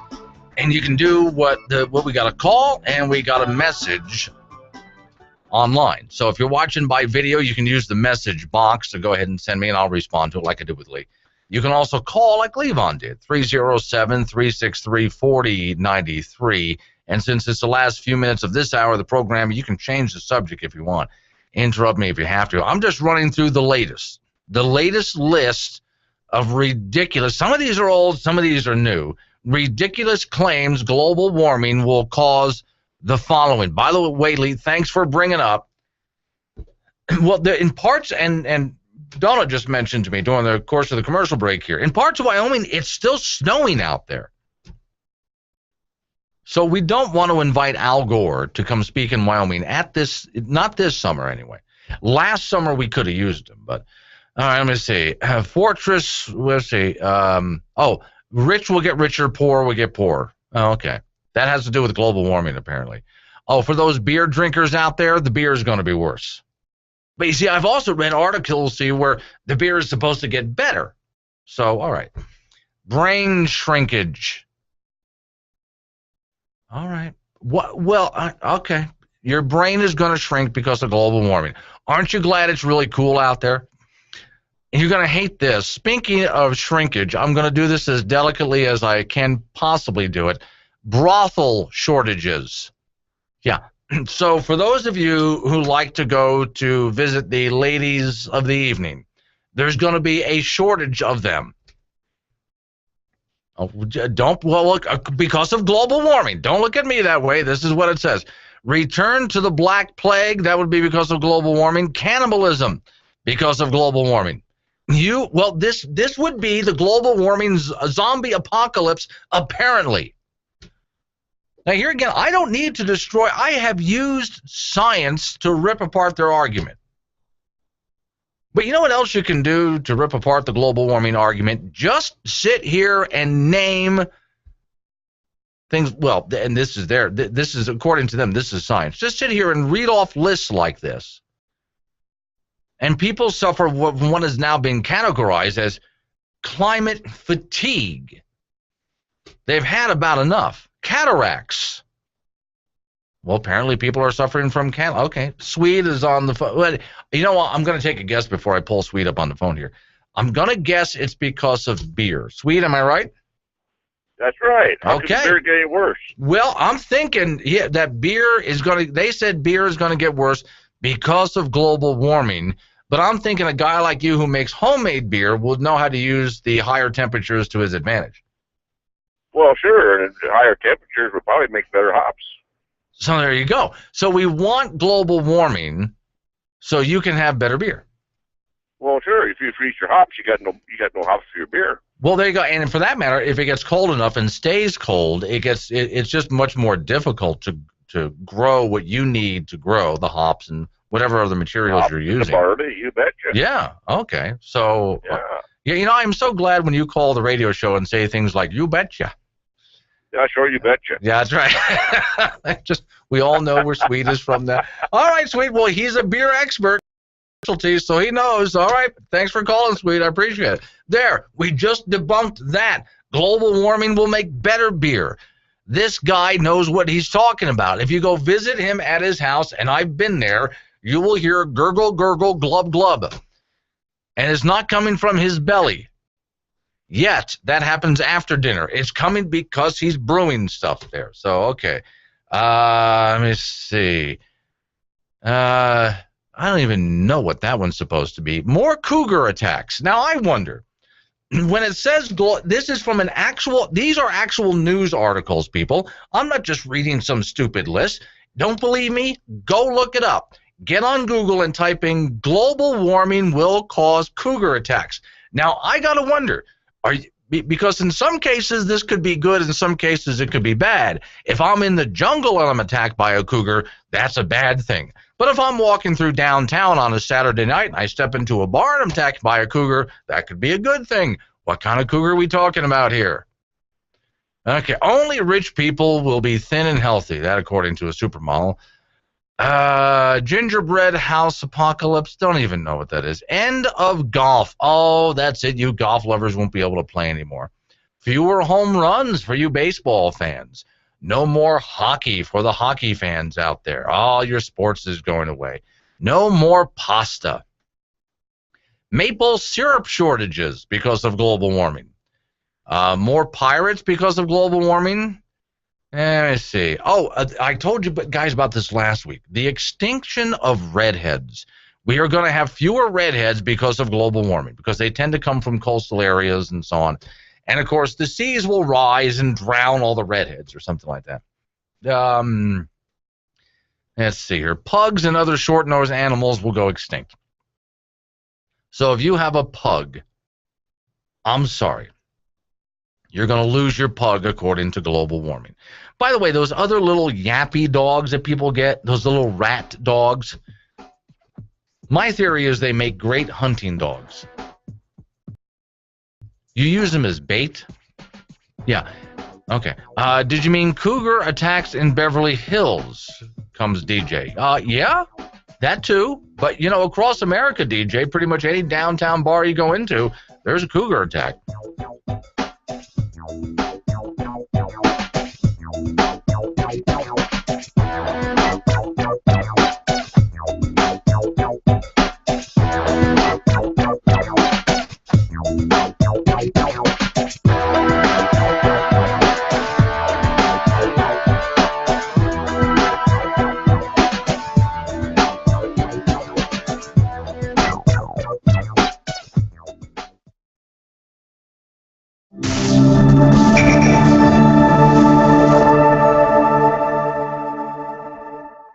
Hi, this is Dr. Helen Smith with PJTV. Today I'm at the beautiful St. Clair Shores in Michigan, where the first ever International Men's Conference is being held.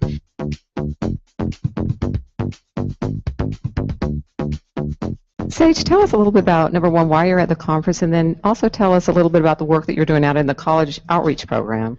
Well, I'm here at the conference because I'm part of staff. I'm the Collegiate Activism Director of A Voice for Men, and basically my job is to act as a liaison for students or faculty that want to be able to create an institutional presence for men's rights activism on their campus. So, in essence, we create the resources that Jonathan Taylor had recently mentioned where we're lacking, and our goal is to create these resources everywhere within capacity. And what the work I do, I'm the founder of the first men's rights student organization to be funded by the Voice for Men community, Kennesaw State University Men, which is on Kennesaw State University about 30 miles north of Atlanta. So how did you get this? It's a men's group at the university that you started, is that correct? Yes, it is.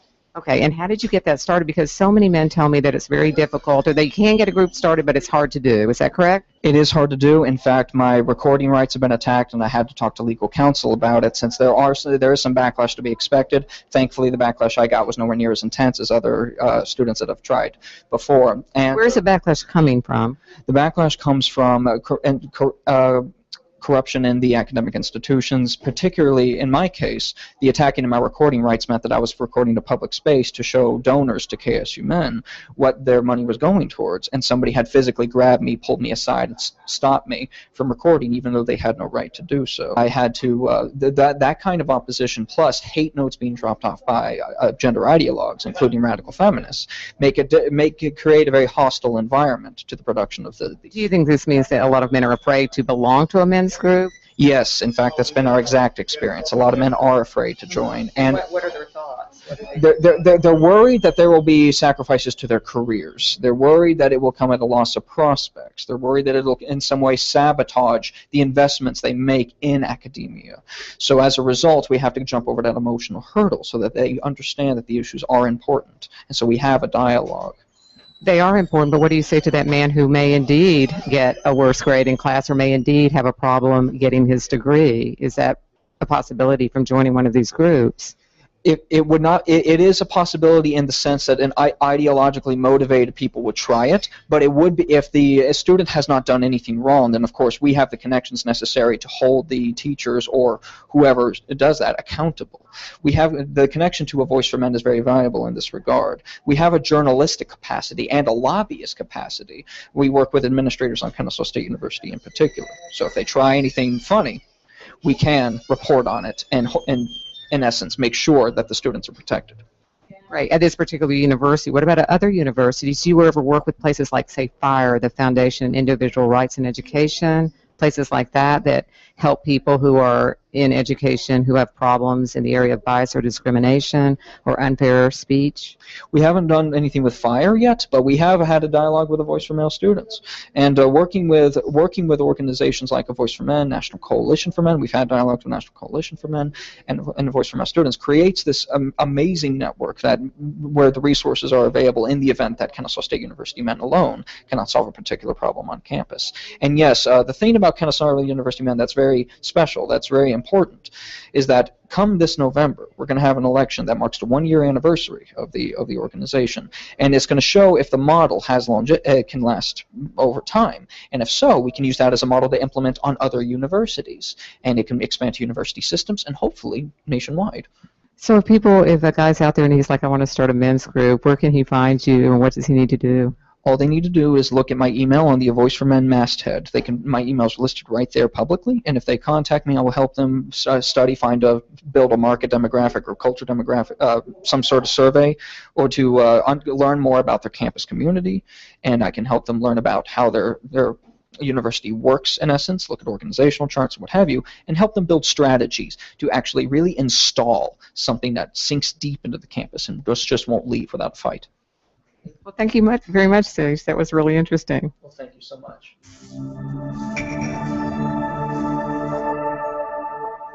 Hey, Hey friends, do you find yourself living in California and able to buy less and less of the basic fun and necessities of life? Well, now you can, because of a new chain of stores opening up on the California border. It's Banned in California. Yes, Banned in California provides all the products that you're no longer allowed to buy inside the California border. Guys, have you been wanting to buy that new fur coat for the little lady? What about that massive, energy-guzzling, big screen TV? You'll find it on sale now at Banned in California. Serious lawnmowers that get the job done and big SUVs. And yes, to keep those little kitties happy, get them a Happy Meal with extra trans fat in the food court, of course. And feel free to walk around and smoke inside while the little lady goes to the tanning bed. Yes, Banned in California, now located at every state location along the California border. Illegal immigrants on staff to show you how to sneak back across the border with everything you've purchased.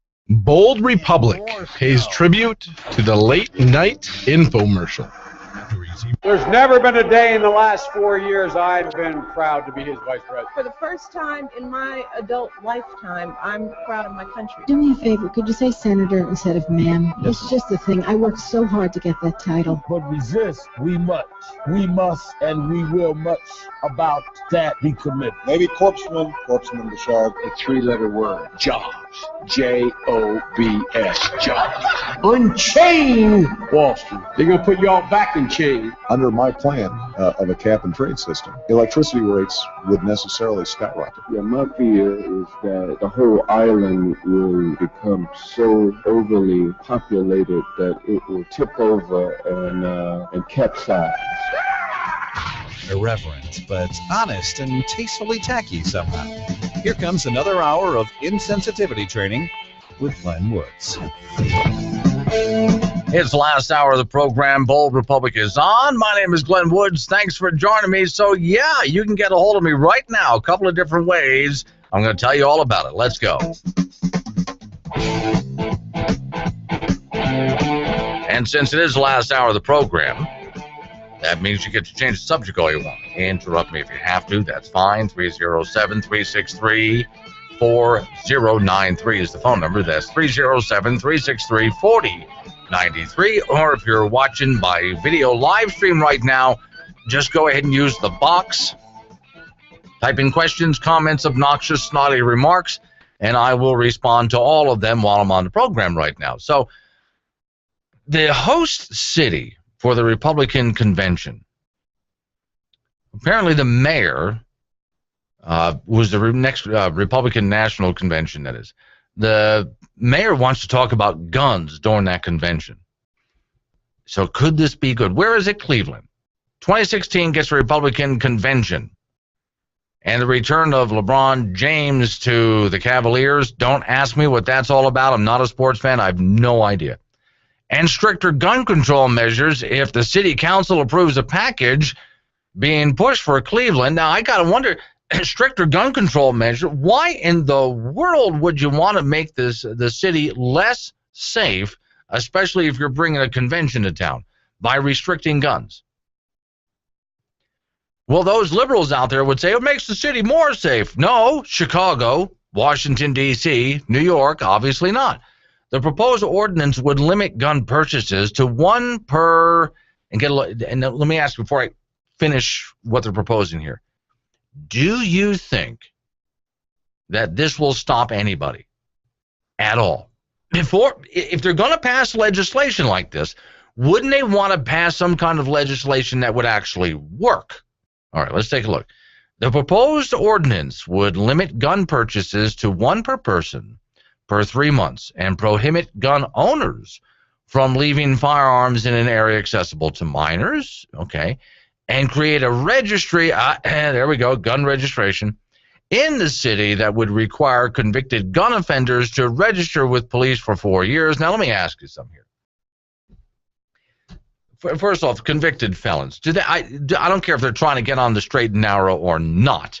Do you honestly think that they are going to show up and register anything that they have, tell the government, local government even, what they have? No. All right, so let's say you're a gun enthusiast and you bought a gun in Cleveland, and then you saw another one that you really wanted, But according to this ordinance in Cleveland, you're not allowed to buy another one because, well, you have to wait so many months. First off, I don't see what good that does. You're still going to get it. You just have to wait a bit.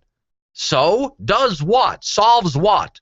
You can still buy it. You just got to wait a couple of months. Big deal. But you know that will do. Most people, when they purchase, most purchases are emotional. You know, you see the gun that you really like. You think it's cool. It's got some special features on it. And so it's an emotional decision when you reach into your pocket and pull out your wallet and purchase that gun. That's how almost everything is purchased, by an emotional decision. You're walking, the lady's walking through a mall, you see some shoes you like. You understand what I'm saying? Something, whatever it might be. Oh, I have to, and it's an impulse buy. So if you look at a gun in a gun store, but now I'm not allowed to purchase another gun for the next few months, so what do? You leave Cleveland. You buy it at some other gun store. All they're doing is pushing business outside of Cleveland. Now, what if Cleveland, let's take an extreme here. They're not doing this, but let's take an extreme. What if they had just decided we are just banning gun sales in Cleveland, period? Now, first off, they can't do that. The Supreme Court has even ruled that they can't do that. But let's just say that they did, for sake of argument. Well, does that mean that you're not going to have guns coming into the city anymore? No. Anybody who wants one is just going to go outside of the city, purchase, come back in with it. And that guarantees that they're not going to register with the city. So again, if they're going to pass ordinances like this, wouldn't you want to pass something that actually has some kind of an effect? More than anything in a gun control debate, this is what bothers me. People honestly are not, any of these politicians, honestly are not trying to pass any form of legislation that will have any effect at all. We're going to limit the size of magazines. If you know anything about a magazine, you would know that wouldn't help. Well, you can't have a pistol grip on there. So, does what? Obviously, you know nothing about guns. Here's a little bit more of the Cleveland ordinance, though. The ordinance would bring back past laws, such as requiring school officials to notify police when a weapon is found on school property.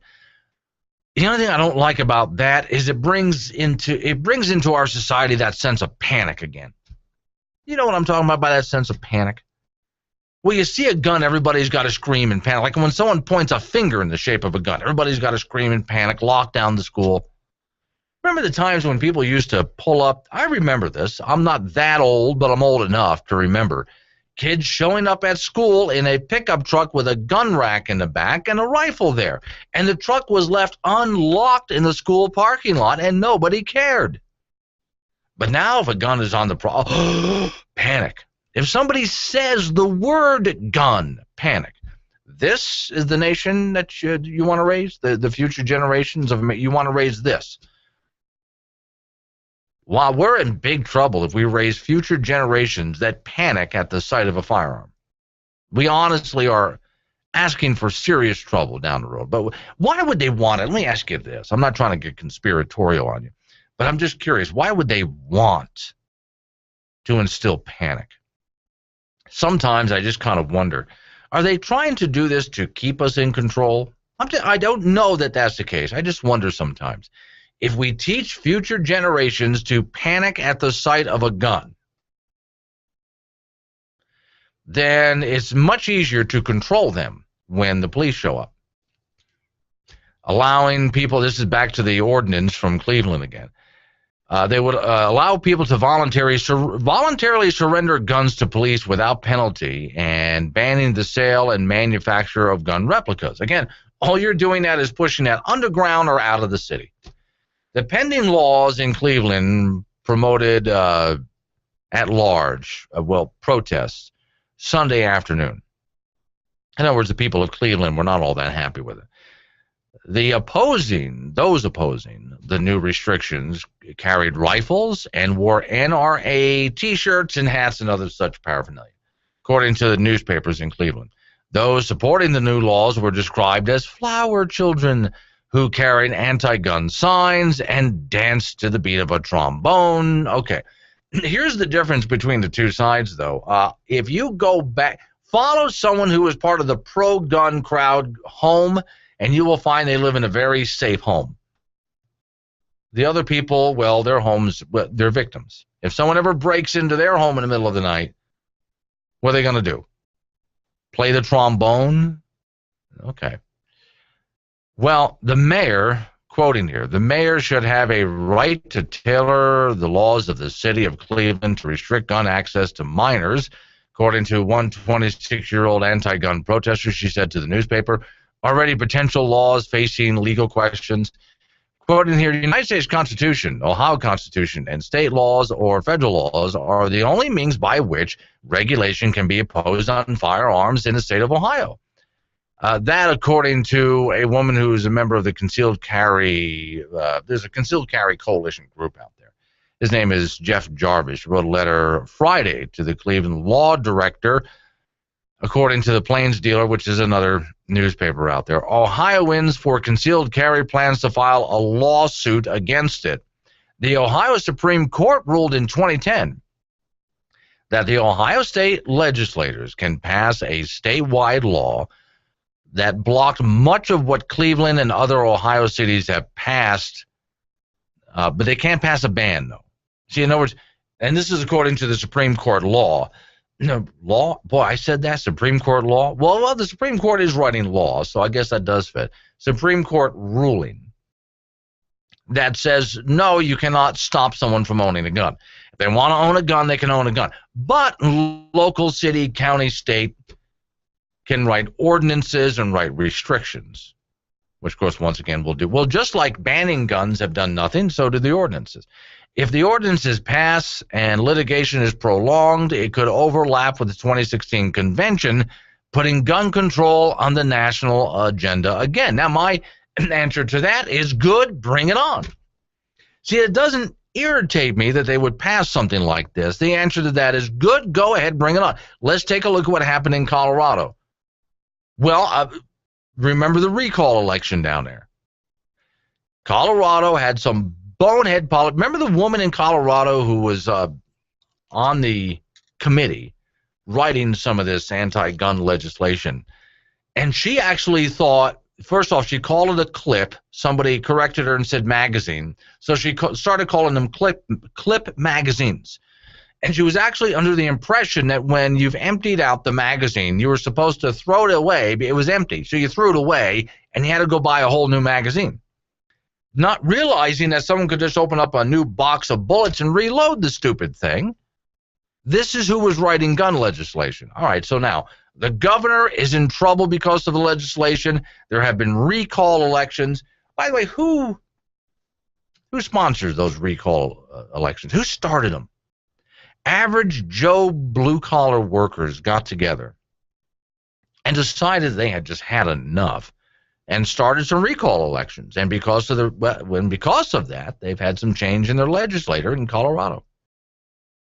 So if we're in an election year here, bring it on. Let's do this. Now, we're talking the 2016 convention, I know, for Cleveland, but still, let's do it now. Bring on these ordinances now so we can identify, it's not even so much whether you're pro or anti-gun. It's not even that. So we can identify those people who pass laws, write laws, and pass laws with no idea what they're talking about. I mean, honestly speaking, I'm never going to run for office, but I've often thought if I was an elected official, let's say I'm your congressman, God help you, and here comes a piece of legislation in front of me on a topic that I know nothing about. And I try to sit down with some experts and get them to explain it to me, and I'm just not getting it. I might just have to pass on voting for this. I may just not even vote yes or no and just say, something, guys, I don't understand this. I'm sorry, I don't. But instead we have these people who are pretending to be experts, acting as if they really do think they know what they're talking about. And when it's shown to them that they don't, they vote on it anyway. So, okay, let's identify these people. Let them pass their legislation. We'll handle them in the next election. Though gun control is typically a losing issue for Democrats, it's polarizing enough issue for the Republicans So I'm thinking the Republicans can take advantage of this. Now, there's the next problem. Well, if you pay attention enough to politics, you know what I'm about to say. Politicians actually taking an advantage of an issue and winning on it. Republicans taking advantage of an issue and winning on it. Yeah, Republicans aren't very good at that, are they? Glenn Woods, BoldRepublic.com. Come visit Farmers Union Insurance for your insurance needs. Offering preferred auto and SR22s, they also offer ATV and motorcycle insurance. Or, if you are in the need of homeowners or renters insurance, they can help you with that as well. You can also see them for life insurance. See Betsy Jones at 1001 South Douglas Highway, Suite 184, or call 682-6520. You could either spend $100 getting your phone fixed, or you could go ahead and spend $400 to replace it. At Selectel Wireless in Gillette, we fix phones. Most generally, what breaks is the digitizer or the LCD. This is from being dropped, being smashed, thrown against the wall. Now, seriously, 9 times out of 10, people throw their phones. Well, we can fix that too. Save money, fix it, don't replace it. Come see us at Selectel Wireless, next to Office Depot in Gillette, Wyoming. But if you do need a new phone, we have those too. Ah, the great outdoors. Good thing you showed up with everything you need for... You forgot what? All right, relax. Empire Guest House and RV Park has everything you need. 5 minutes from Keyhole, 20 minutes from Devil's Tower. It's one-stop shopping for all the gear you need and all the gear you forgot. Bait, tackle, camping supplies, boating, swimming supplies, firewood, ice, open every day, dawn to dusk. Call about their cabin rentals or ask about their RV hookup. Empire Guest House and RV Park. Call the office at 307-756-3454 at 115 Pine Haven Road, Pine Haven, Wyoming, or find them online, empireguesthouse.com. I suppose you're planning a nice retirement, and you assume everything is paid for. Well, Wyoming didn't tell you. Who is paying for your pension? I'm gonna owe lots of money. And it's all your fault. I want to pay for this, but you're making me. Find out more at Wyoming2100.com.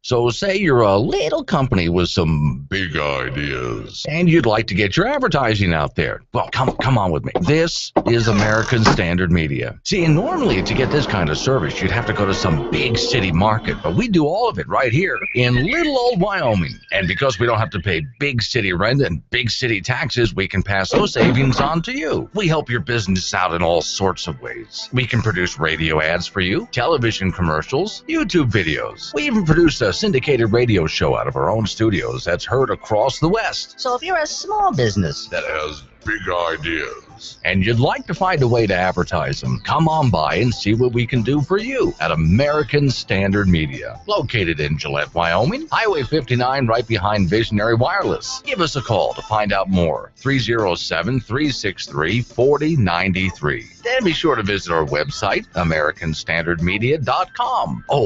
We can help you with your website too. When you dance like nobody is watching. And when you call Glenn, talk like the NSA and IRS are listening. Because most likely they are. Guess who? And they haven't had their daily dose of irreverent, insulting sarcasm today. We're counting on you. Call the show now. Bold Republic back on. My name is Glenn Woods. Thanks for joining me. Iowa governor. This just came up during the course of the commercial break, so I have to go backtrack just a little bit, talk about something I was talking about earlier. I mentioned Nebraska. I mentioned North Dakota. I don't know that any of these illegal kids coming over the border have been dumped in Wyoming yet, and I think some have in Montana, but I don't have the numbers in front of me, so let's just put that aside for a minute. Iowa governor, I don't want to house illegal immigrant children in my state. He just said immigrant children. I threw in the illegal. By the way, the reason that I say for those people in Nebraska and the Dakotas, when Nebraska knows that they have some of these kids, North Dakota doesn't know, they're not sure, they think possibly none right now. Don't be so sure, because a reporter in Massachusetts walked up to the Massachusetts governor and said, did you know that this facility over here is being used to house these kids that are pouring over the border? The governor of Massachusetts had no idea. Des Moines, Iowa, Governor Terry Branstad said today he does not want Iowa to host any of the thousands of children from Central America who have crossed the U.S.-Mexico border alone. During the news conference, he said he was not aware of any of the children currently living in Iowa and that the state has not been contacted by the federal agents. Stop right there. I don't necessarily think they would. Well, did the state contact Arizona? Texas just, they were pulled out of Texas, brought to Arizona, and dumped in holding facilities. And then Governor Jan Brewer found out about it. So to the governor of Iowa, I wouldn't be so sure. Let me tell you one thing. I think this, I talked just a moment ago about what this is an advantage if the Democrats decide in Cleveland to push some gun control, the mayor does, use it to our advantage. Go use it to our advantage. It's an election year. Then there's 2016. Use it to our advantage. Here's another one we can use to our advantage, because even Democrat governors, in some, not in all cases, but in some cases, are looking at federal overreach in this case. And don't you do this to me. Don't you dump this problem on me.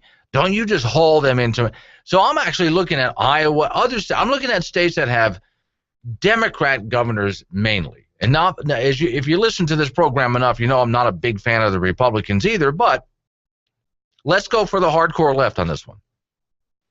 Here are supporters of Obama. And then the Obama administration has been bringing in these illegals, dumping them in their state, not telling the governors about it. They're going to be as mad as Jan Brewer. Who's stuck with the problem? And it's not just a matter of dumping them in the holding facilities. Remember, as this story first started to develop, I was telling you guys they're just, in some, not the kids, but those that are old enough, just turning them out into the streets because they have nowhere to put them. Some cities around America have been protesting, stopping the buses. You've seen this on some television stations, I assume. Stopping the buses, holding up protest signs, turn around, get out of our city. You're not dumping them on our streets. So let's see what happens now. If in heavily Democrat states, which talk about compassion, who want compassion for these children, okay, then all of a sudden you're dumped, they dump them on you without telling you, and you in your state have the burden now. And all of a sudden we have Democrats talking about federal government overreach. Oh, is that how that works? Well, sooner or later, even some Democrats will complain about it. Let's go back to Iowa real quick. Quoting here, the first thing we need to do is secure the border. I do have empathy for these kids, he said, but I also don't want to send a signal that you send your kids illegally to America. He said that's not the right message. By the way, I did hear of a, because we're hemorrhaging at this point. The Border Patrol agents have been pulled back away from the border just because they're being overwhelmed at the holding facilities. So what do you do? Because now the border is completely unprotected. There's nobody there. They're all at the holding facilities. All right, so one suggestion I was given, or I heard, was, okay, let's go ahead. And this was Governor Rick Perry that said this, of Texas. Go ahead, just bring down the National Guard, for example. Bring down, well, they do have the Texas Rangers. Bring people down and secure the border to stop the flood. And send the message back. Tell these kids as you turn them around, just turn them around, you tell everybody back home, we're not letting you in, and those who just came in, we're sending back. You tell them that. There, that way you have those people watching the holding facilities. They can stay there. They can continue to watch the facilities. And we're now securing our border, which, by the way, just so you know, is so big. If you've never been down there, it's so big. I mean, take a look at a map. Start with Texas and just run your finger all the way across to California. Just take a look at that. It's so big, you're not going to be able to. You know how many men it would take? You know how many men it would take to secure that? Okay. There's going to be holes no matter what we do.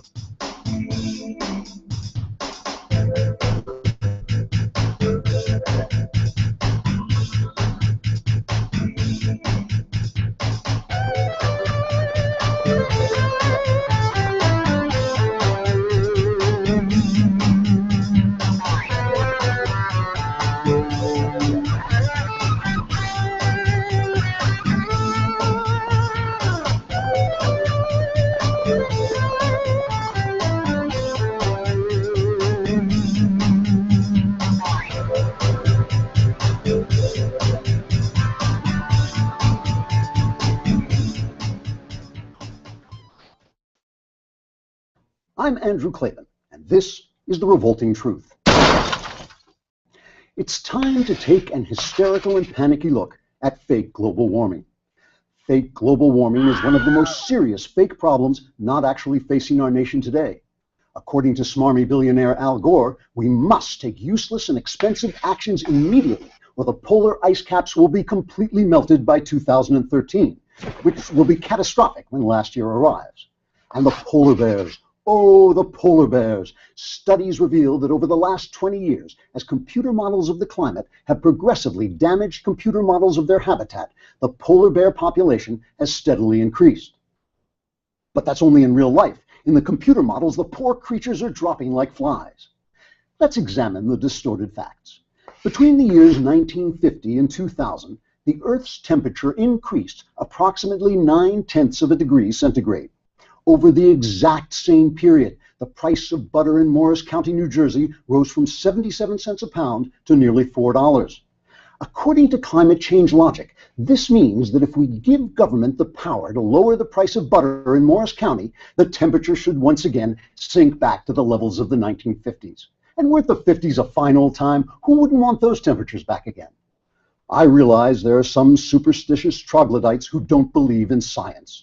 They insist we have to go on powering our country with oil and gas instead of using sustainable energy from the holy Vitriaramanum tree from that great movie Avatar.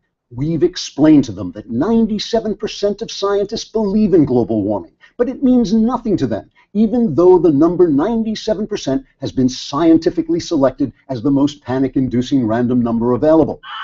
But fake global warming is not just a fake problem for a computer-generated future.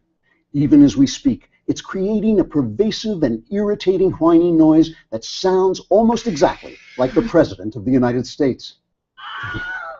This must be stopped. I'm Andrew Klavan with The Revolting Truth. Hi, I'm Stephen Hoffer for Bounty Beginners, here to give you a crash course in paper towels.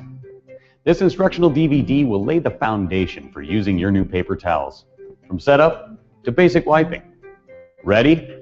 All right, let's get started. Setting up your paper towels is easy. First, place the roll on a sturdy surface, like so. Next, remove a paper towel from the roll by tearing along its perforated edges. You'll know the sheet is separated from the roll when you can no longer tear. You should now be holding a single white square that looks like a cross between a napkin and a regular towel, but isn't either of those things. You're now ready to clean. Notice that in the middle of each towel is the dotted outline of a hand. This is where you'll place your hand.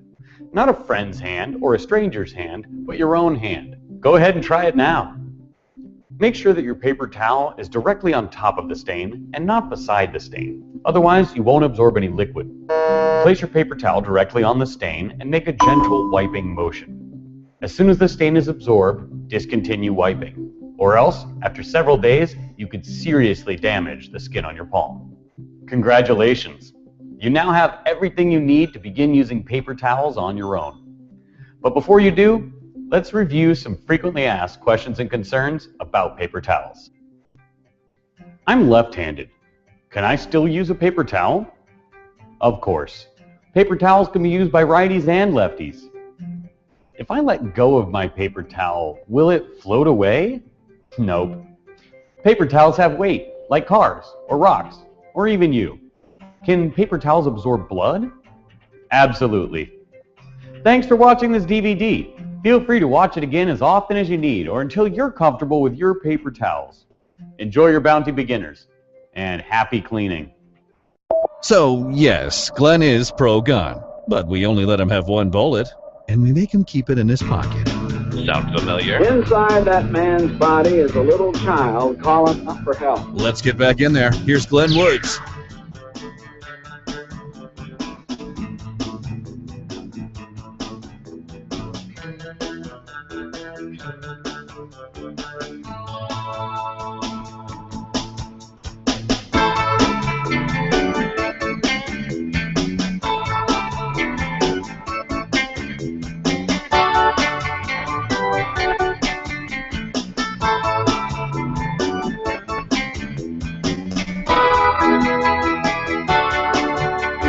Last 7 minutes-ish or so of the program. Bold Republic is on. My name is Glenn Woods. Thanks for joining me. It's okay.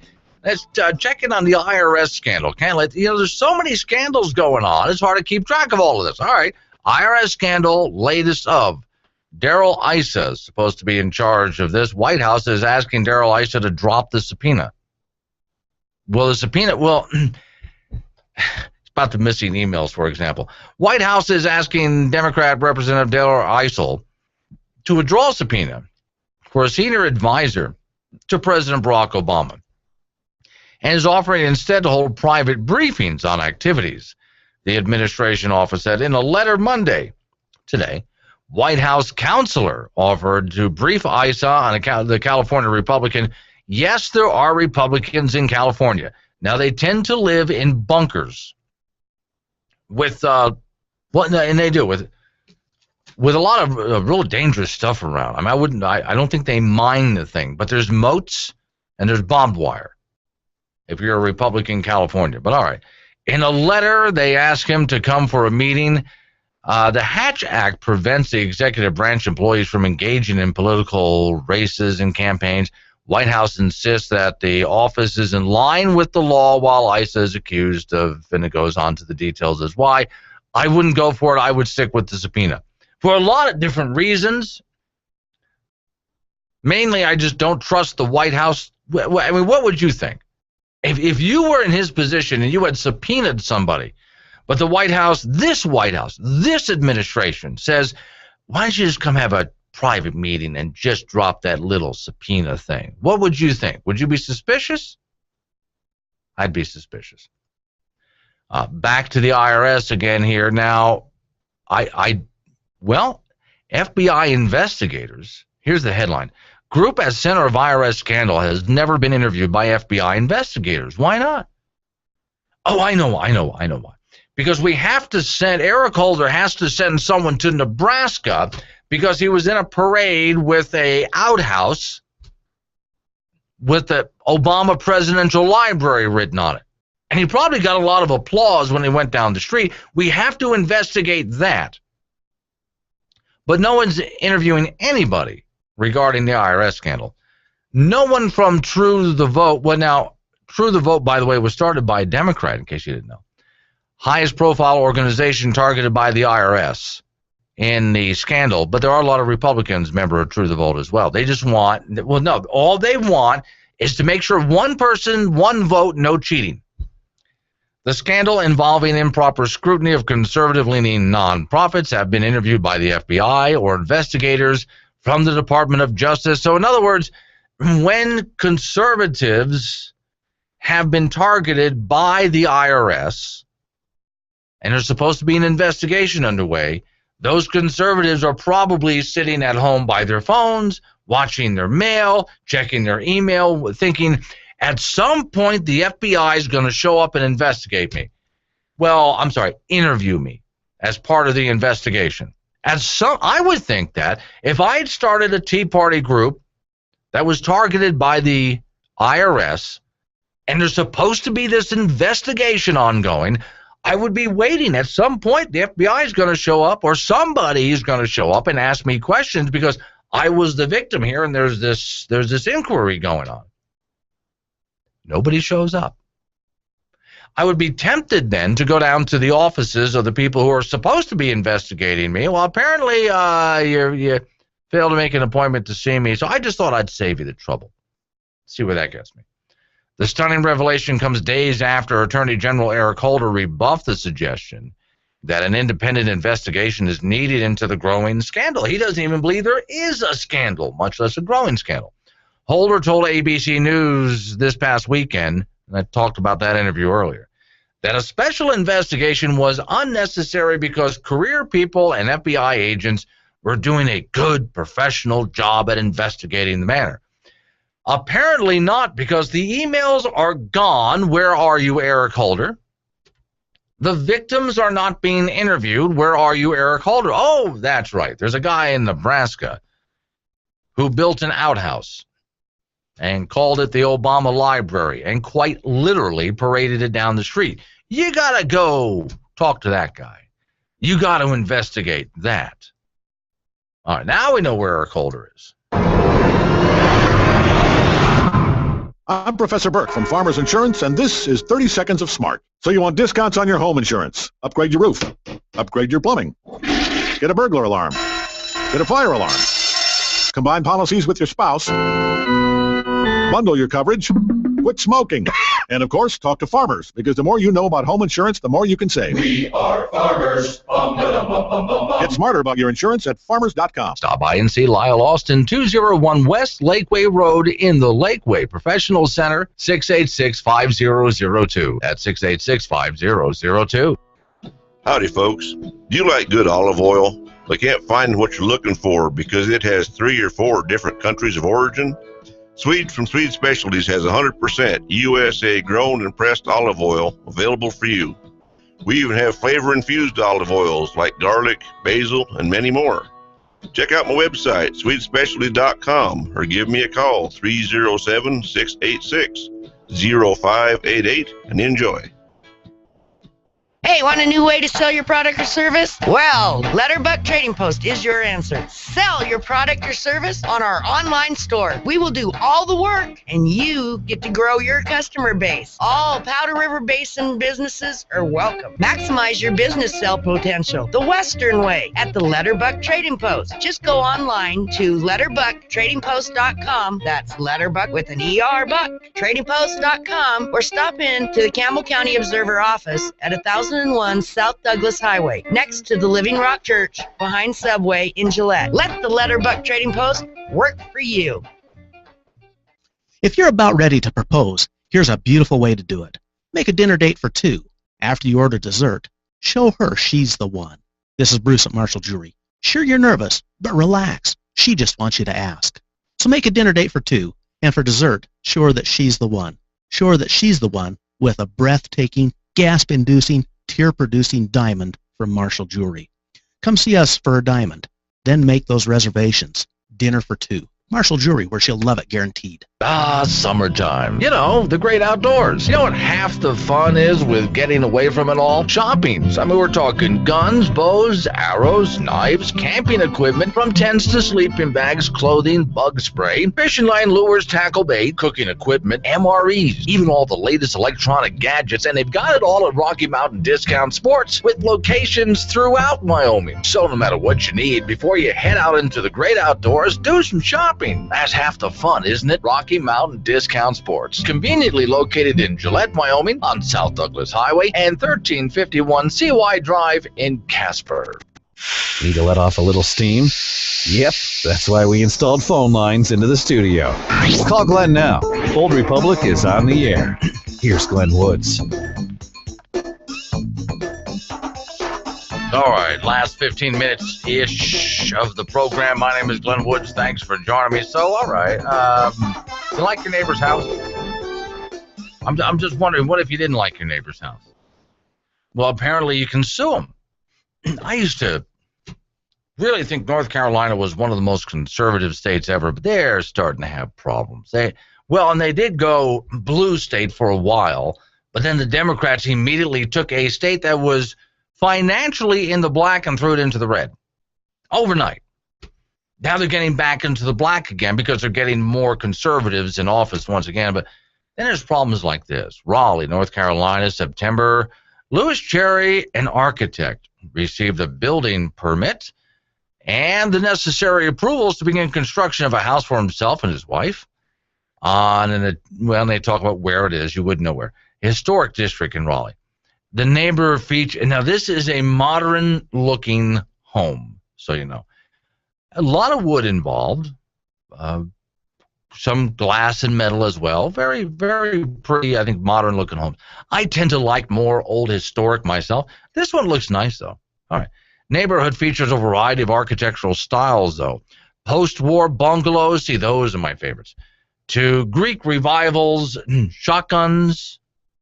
I wonder if we can use that term shotgun home anymore. Well, you ever heard of a shotgun home? Go to New Orleans. Before there was the single wide trailer, in New Orleans they were building these homes called a shotgun, which looks like someone intentionally just built a trailer, but Well, before trailers actually came on wheels, before single wide trailers. That's what it looks like.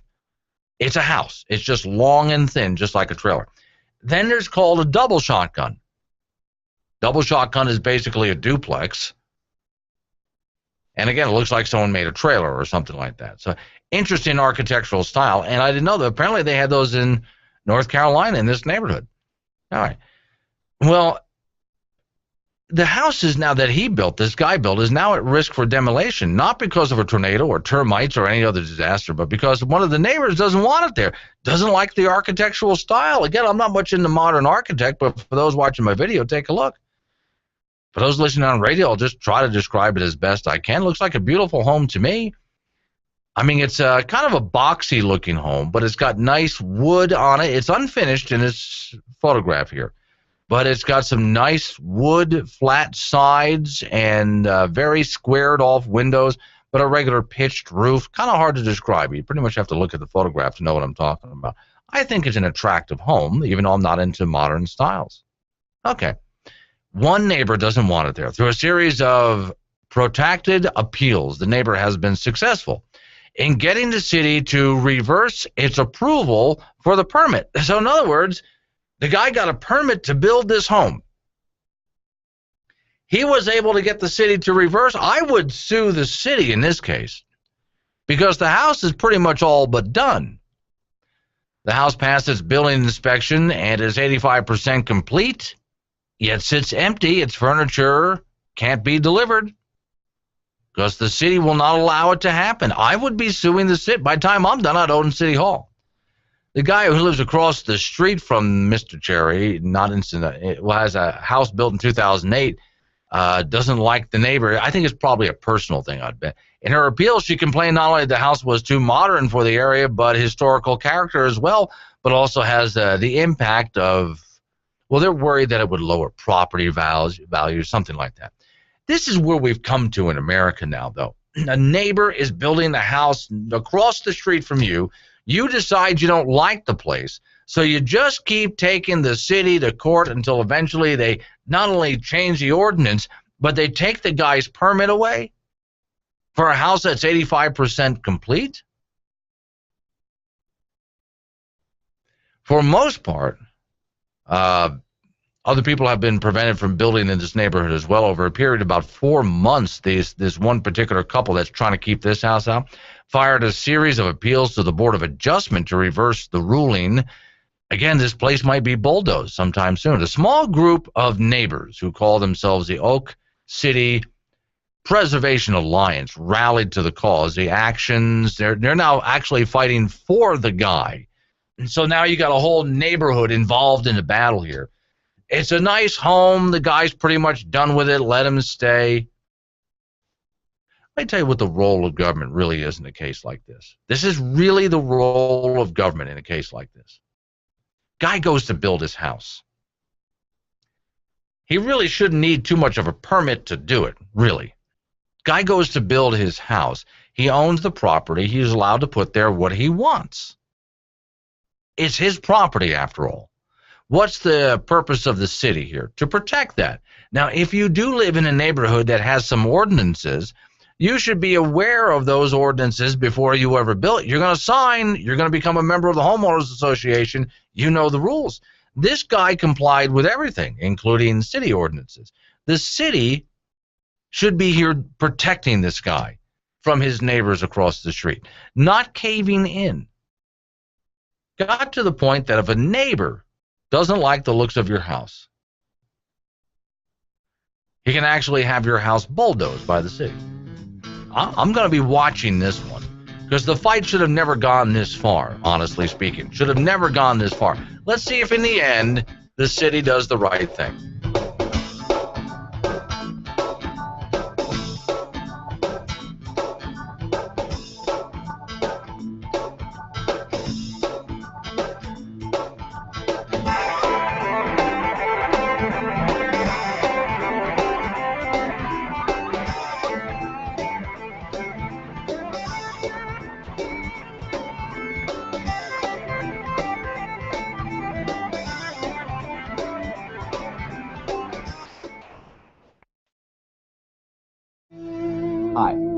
I'm Dan Joseph.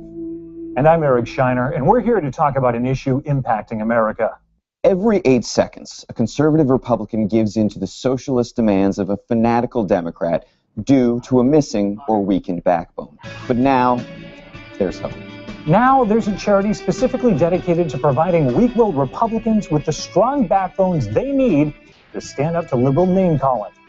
The Republican Spinal Fund's Brace for the Cure. We need your support. With it, we can help replace, repair, or reinforce the spines of Republicans who have lost their backbone and become unable to stand up for the principles of their constituents and platform. Your donations will also go to fund research that may sometime provide a cure for Republicans who've lost their spines.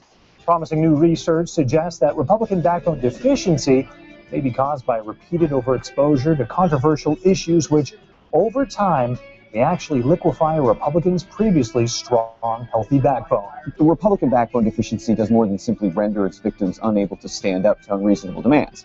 Left untreated, it can lead to the diminished intestinal fortitude and loss of manhood. But you can help. Sign up to become a donor so that when you die, your backbone can live on in the body of a needy Republican, benefiting future generations of Americans. And your donation won't just fund research. They'll also go to proven rehabilitation for Republicans with weak backbones so they'll be able to get back on their feet. Every month, we'll send you photos of a Republican your donations have helped, an update on his progress as he learns to walk, talk, and stand up again for conservative values. Join the Brace for the Cure now. And maybe, someday soon, a sniveling, hunchback, spineless Republican may straighten up and proudly say, I'm back.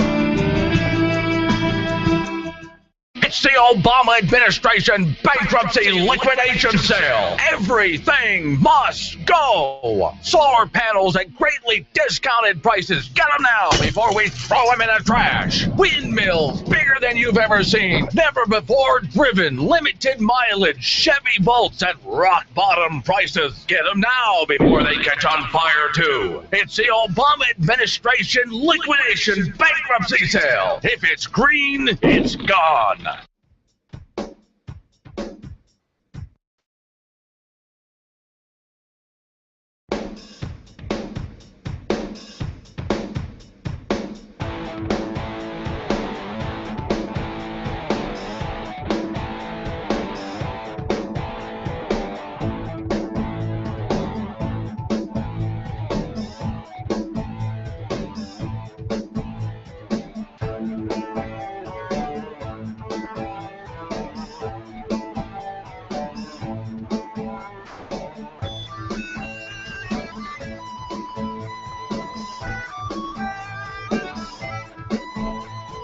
Last 7 minutes of the program. My name's Glenn Woods. Thanks for joining me. Chris Hoy sends a message by video stream. The whiny neighbor is the reason the property value will drop. That's true. Nobody will want to buy a house near them, and everybody will sell to get away. No, you're absolutely right. And I wonder, Chris, can we bring that into the fight here? Well, if they're going to, now for those just joining me, I was talking about some people in North Carolina who are building a very nice home in a neighborhood, but the people across the street decided they didn't like the house, and they have been suing the city to get the ordinances changed and revoke the guy's building permits, even though the house is 85% done. So, okay, if you're worried that the house across the street is bringing down property values, then can you go ahead and sue because your neighbors are too whiny? And that brings down property values. These people are annoying, blankety blank, blank, blank. And so I'm going to sue because nobody can stand it. We need to run them out of the neighborhood. The city needs to show up and evict these people because they're constantly causing trouble. There is no peace in the neighborhood because of these jerks that live across the street. If we can just get rid of these idiots across the street, it would be a peaceful, quiet neighborhood again. I tell you what the real answer to this, though. The real, and I've talked about this before. If you get into a homeowners association somewhere, and many people have said, well, you signed, I've received these calls. You signed that you were going to be a member of the association. You signed. Okay, I understand now. I understand. You got to live by those rules. I understand you got to live by those rules. You got it. But if you don't show up to the meetings, then these homeowners associations get taken over by the busybodies. And I'm being polite with that word. And so guess who's in charge now but a bunch of twits who have nothing better to do but sit around and cause trouble for everybody else because you did not show up to the meeting.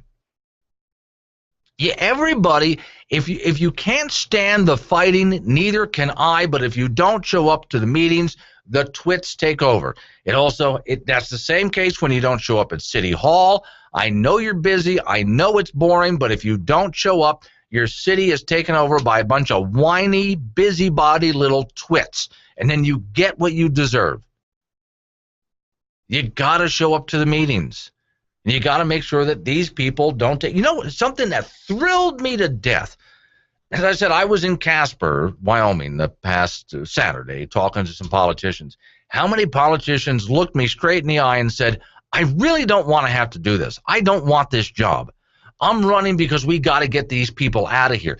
That's what I've been talking about. That's the kind of people that we need. The kind of people that we have to drag kicking and screaming into politics.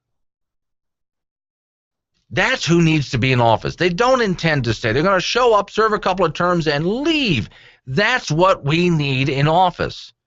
Not people who want to be there. If somebody wants to be a professional politician, there's a real good chance, I'd say about 98%, that they're a whiny little twit. They're a busybody to boot, and they want control of you and everybody else. These idiots think they're the smart ones in the room, and yet they're the ones who cause all the trouble. I like the phrase that I heard during the course of the weekend from from Dan, who works here. Napoleon complex. Yeah, narcissistic Napoleon complex. Yep, that's the type. So if you have a neighbor who's causing this kind of problem in your neighborhood, if you do, and can actually go to City Hall or to your homeowners association and cause you trouble, it's because you're not showing up. Look, these people exist. All right, look, I've been in favor of everybody, really, learning self-defense because there's crazy people out there, okay? Yeah, carry pepper spray, carry a gun. Learn how to defend yourself because crazy exists. And if you don't learn how to defend yourself and you're not willing to actively defend yourself and practice self-defense just in case, well, should something bad ever happen to you, you're screwed. All right? You think it's any different with your homeowners association, with City Hall, with the county commission, with the state government, with the federal government? I know it's a lot to pay attention to and you're busy and you got kids, you got a mortgage. I get it. But if you're not prepared to defend yourself, to even show up to the meetings, then they take advantage of you. Why do you think you're overtaxed and overregulated? Because you haven't been showing up to the meetings, because you don't want to get into these fights. Frankly, neither do I. I hate this. I do. But someone's got to get into the fight, or we lose every liberty we have. We lose every freedom we have. The guy who lives across the street can decide he's annoyed with you, annoyed with your home, have you evicted, and have your home bulldozed. It's happening in North Carolina right now. And the real reason it's happening to this poor family, I'm glad they're fighting back. They are mounting a fight back, and that's good to see. But it should have never gotten this far in the first place. How did it get this far? It's not just the whiny twits that live across the street. They're probably friends with the whiny twits in City Hall in Raleigh, North Carolina. There's the problem. And the good, honest, decent citizens are not showing up to the meetings. That's it for today, folks. Just a Monday. Hey, 4 more programs to go, and it'll fly by. See you Tuesday, right here. Same radio station.